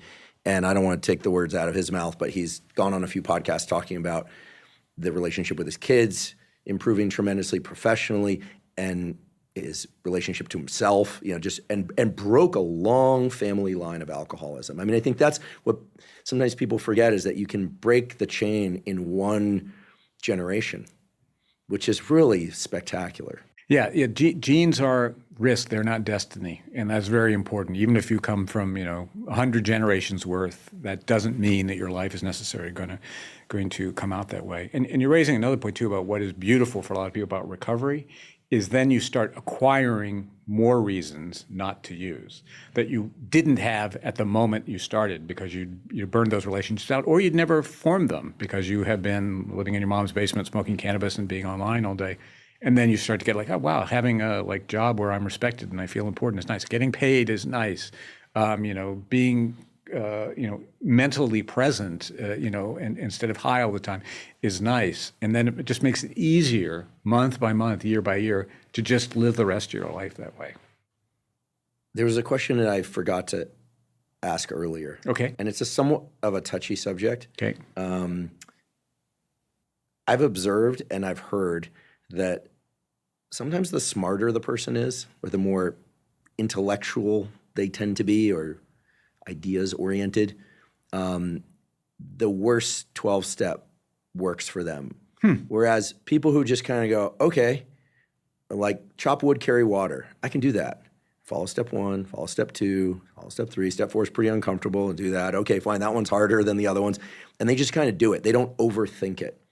I've observed this quite a lot, and I don't want to get into notions of IQ. I think it's just some people have this prefrontal cortex that lets them see 5 different strategies simultaneously. Other people are like more plug and chug, and neither is better or worse. It's just different. And I have observed that for people who just kind of like ratchet into the work and don't overthink it, what's this about? Is it a cult? What do they want? Like, but there's this one instance, like, will I ever drink it? They don't think about it too much. They just do the steps. and they're out. That is what AA asks. I mean, one expression is your best thinking got you here. And another one was keep it simple. Like you don't have to, do a philosophical critique of the 12 steps. You just have to don't drink, go to meetings. Don't drink, go to meetings. It's that, and it is an action program. Whereas, so it's different in that sense from a lot of psychotherapy styles, which are, more intellectual and analytical, and less focused on you're actually going to do certain behaviors. And so if you dislike that, I can see why AA would bother you. I mean, that said, AA is just not one thing. So you can find, I'm sure, within a few miles of where we are sitting, you can find an AA meeting over a gas station with guys who are smoking tobacco and have jailhouse tattoos who are talking about the steps. And you will find meetings with professionals who will talk about, angst and things like that. And you sort of find your own people. And I've known some very intellectual people, like professors, who go to an AA meeting with other people like that. And they're still working the steps and all that, but they are also, they're going to talk about Kierkegaard. It's like, and again, like AA is like, fine, you can talk about Kierkegaard. Just remember, don't drink, go to meetings, talk about whatever you want. And you need to find your peeps. And that's also why I when people are thinking of going, I say, think of this like dating. Like, you wouldn't go on one date and say, I didn't like that person, I guess I'm going to be alone the rest of my life. You go in a group of dates, right? So pick some different meetings at different times of day and different places, and they will be different. And then go back to the one that felt like home. Speaking of carrots, there's no wisdom like the kind of wisdom you can get from a really good share from someone at an AA meeting that you thought when they stood up and started their share that you had nothing in common with this person. You are from two different universes, and inevitably there's some kernel of truth for you or something that you disagree with, and therefore you have insight. It's a spectacular thing, really. Yeah, I mean, and they were very conscious about that. If you read, it's called The Big Book. It's actually just Alcoholics Anonymous. It was called The Big Book because it was printed on cheap paper, so it was sort of fat and pulpy. This was back in the Depression, right? It says flat out, this book is mostly stories, and we tell stories in the hopes that something in them will catch you and say, gosh, that life is like mine. And look where he or she is. Boy, I wish I were there. Well, if they're kind of like me and they got to that good spot, maybe I can get to that good spot. And so it's a conscious and very, I think, clever organizational strategy to tell people, there's a place for you here. There's people like you here. I want to ask you about death. Okay. You worked in hospice. Great experience. As Americans, we're not comfortable talking about death.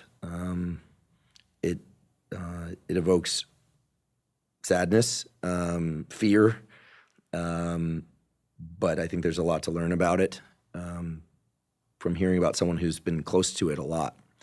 And one can't live very long without losing someone, and we're all going to go eventually, and that's hard truth. But why did you go into hospice, and then what did you learn about in hospice that has informed your sense of life and death? Yeah, so I loved being a hospice counselor. I did it for about 10 years.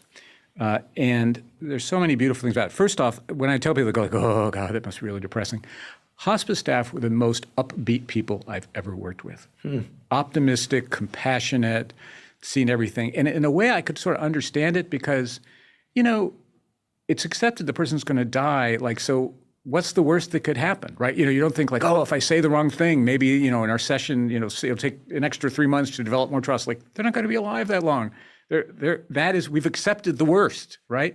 And so then we can just do well and help this person have a good death and help their family have a good death and work through their grief experience. And so they're just very upbeat. And so I never found it depressing at all.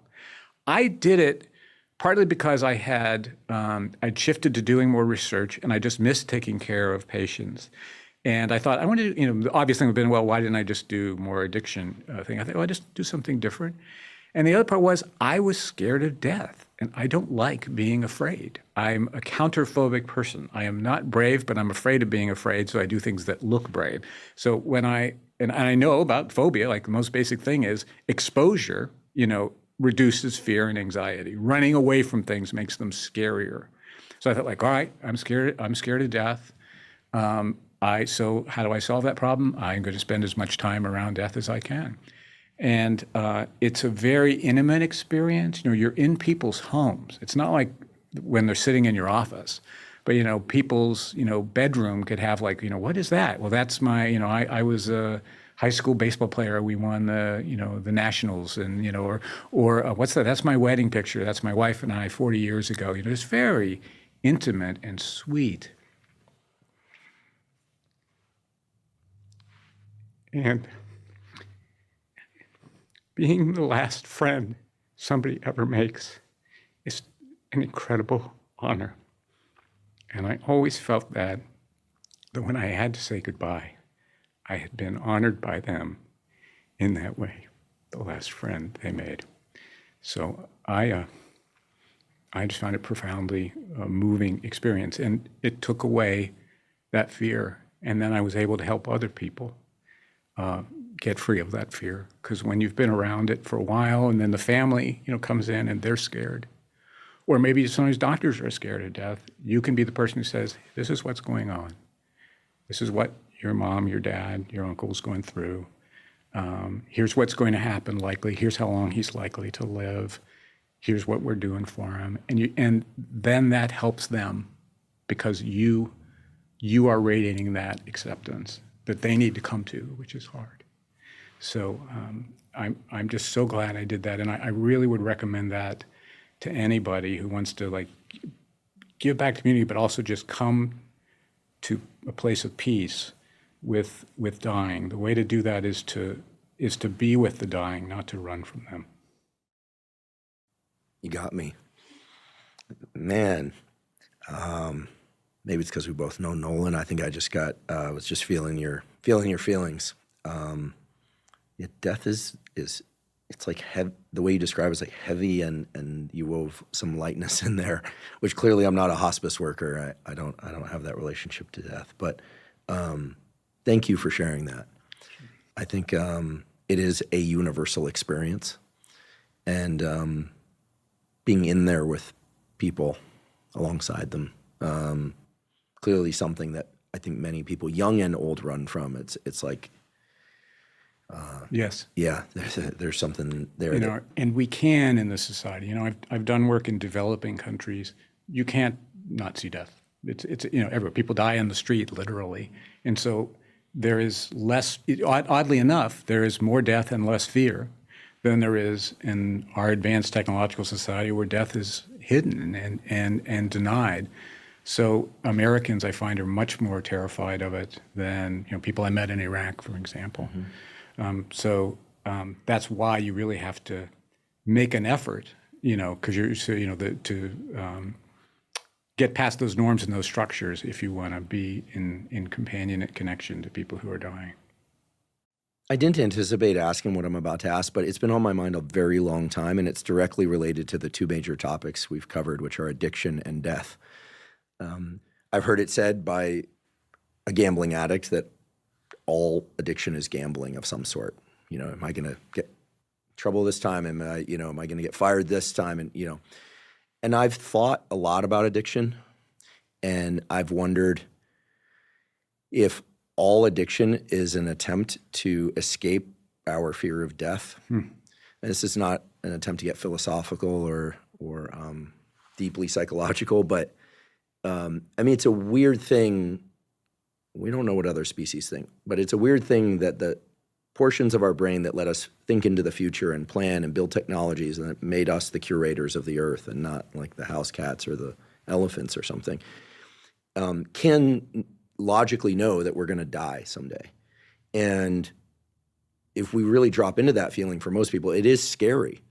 It's really scary and really sad. And I think if any of us dropped really deeply into that, and we've created any sort of connection to anything or anyone, it's deeply terrifying. Mm-hmm. And one thing I can say about addiction is that the states of being high, whatever the thing is for that person, they have a timelessness to them. You're out of the real world, where you're operating in the real world as if you had superpowers. I mean, in the one's mind.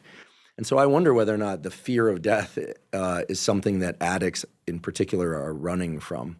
And that raises the question, is embracing death as a very real thing, overcoming that fear, the counterphobia, do you think that perhaps could be used to help treat addiction or avoid it?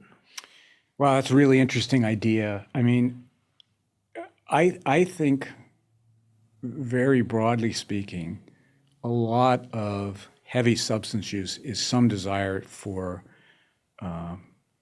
oblivion, to get away from unpleasant truths.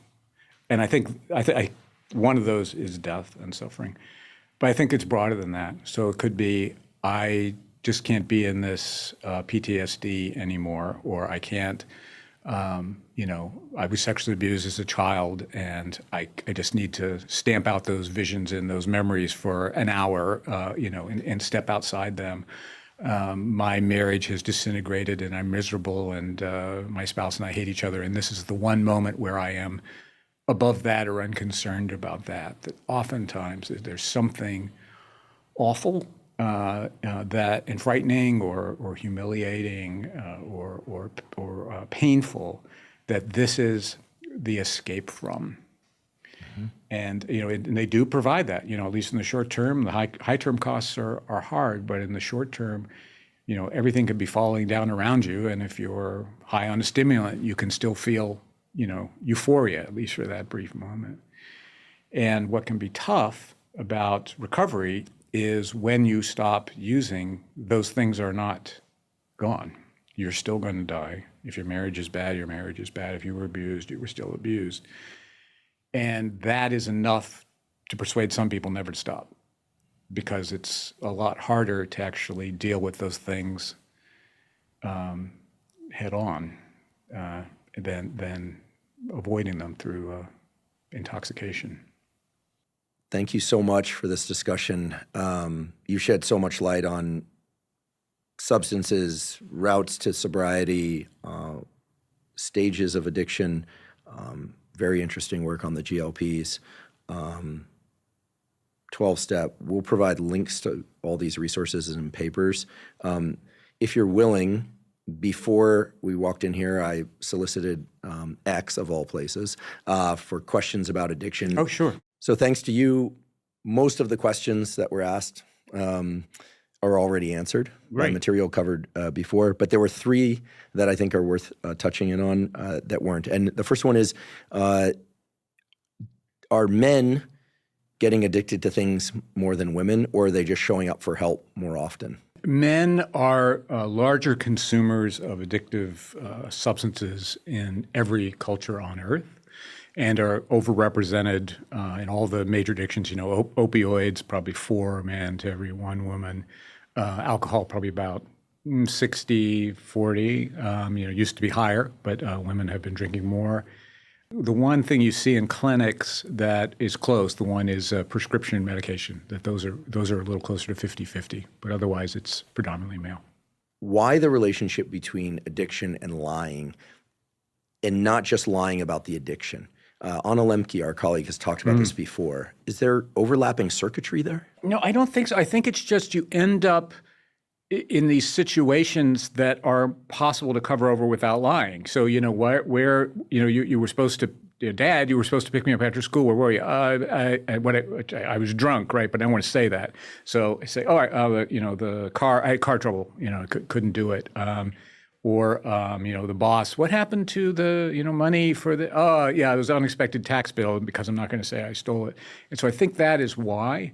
The other thing, of course, is sometimes we make addicted people lie. I always point this out to residents, that if you watch how doctors sometimes ask people about their substance use, it's absolutely clear the correct answer. If I say, you don't drink, do you? Or you don't use drugs, do you? Or and when you're addicted, you get very good at reading people. Like, what is this person going to say if I tell them that I use methamphetamine? And sometimes they lie, not because they want to, but because they know they'll get a negative reaction from the person asking them. The other question was about relapse. Is it the case that relapse can occur just as easily when things are going well as opposed to when they're going poorly. What do you see in your clinic? Yeah, I mean, people relapse in both ways. I mean, it's a friend of mine in college. I remember his dad, after years and years of drinking, got sober and just miraculously got an extremely high-paying, respected job despite an incredibly erratic work history, and immediately relapsed, went out and drove the wrong way on a highway and killed himself. And just think like, how could, everything was going right, but you see that a lot. It's sort of like, I got money in my pocket, I'm happy, I know I'm okay now, the problem's behind me, and so I'm going to do what I always did and then be shocked that I got the same result I always did. You see that. Broadly speaking, though, relapse is most likely in times of, stress, whether that's transitory stress like, spat with the spouse or with the boss, or I'm just really, I was exhausted, didn't sleep well a couple nights in a row, that kind of thing, or something bigger, like, maybe my kid's addicted also, and I'm dealing with that, and that makes me more likely to relapse. Last question is from me. I'm Okay. just curious. You're a dad of two college-age boys. What advice did you give them, or do you give them about addiction? Not assuming that they're particularly prone, but just they're in life, and to be in life now means that you're prone to addiction, period.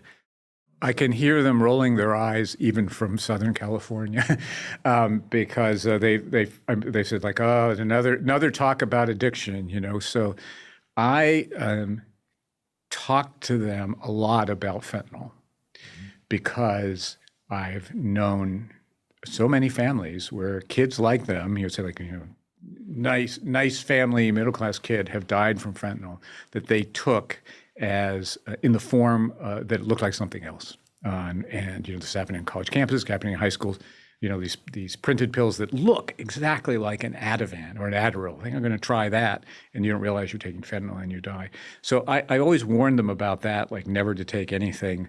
You can't know what it is. If you didn't personally acquire it, you can't know what it is.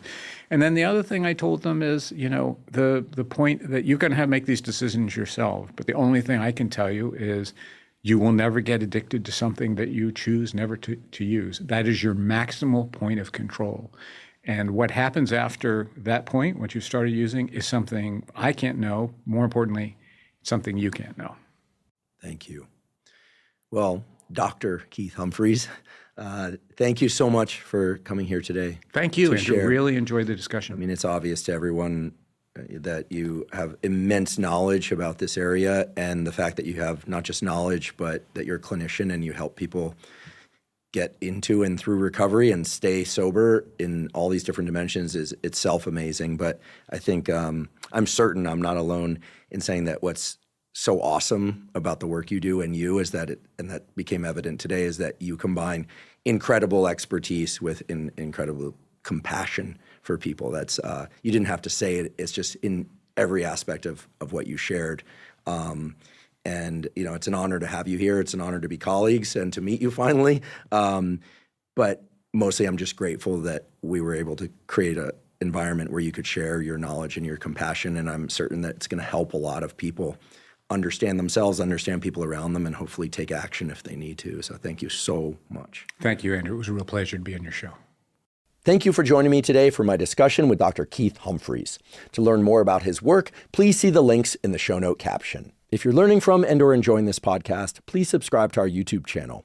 That's a terrific zero-cost way to support us. In addition, please follow the podcast by clicking the follow button on both Spotify and Apple. And on both Spotify and Apple, you can leave us up to a 5-star review. And you can now leave us comments at both Spotify and Apple. Please also check out the sponsors mentioned at the beginning and throughout today's episode. That's the best way to support this podcast.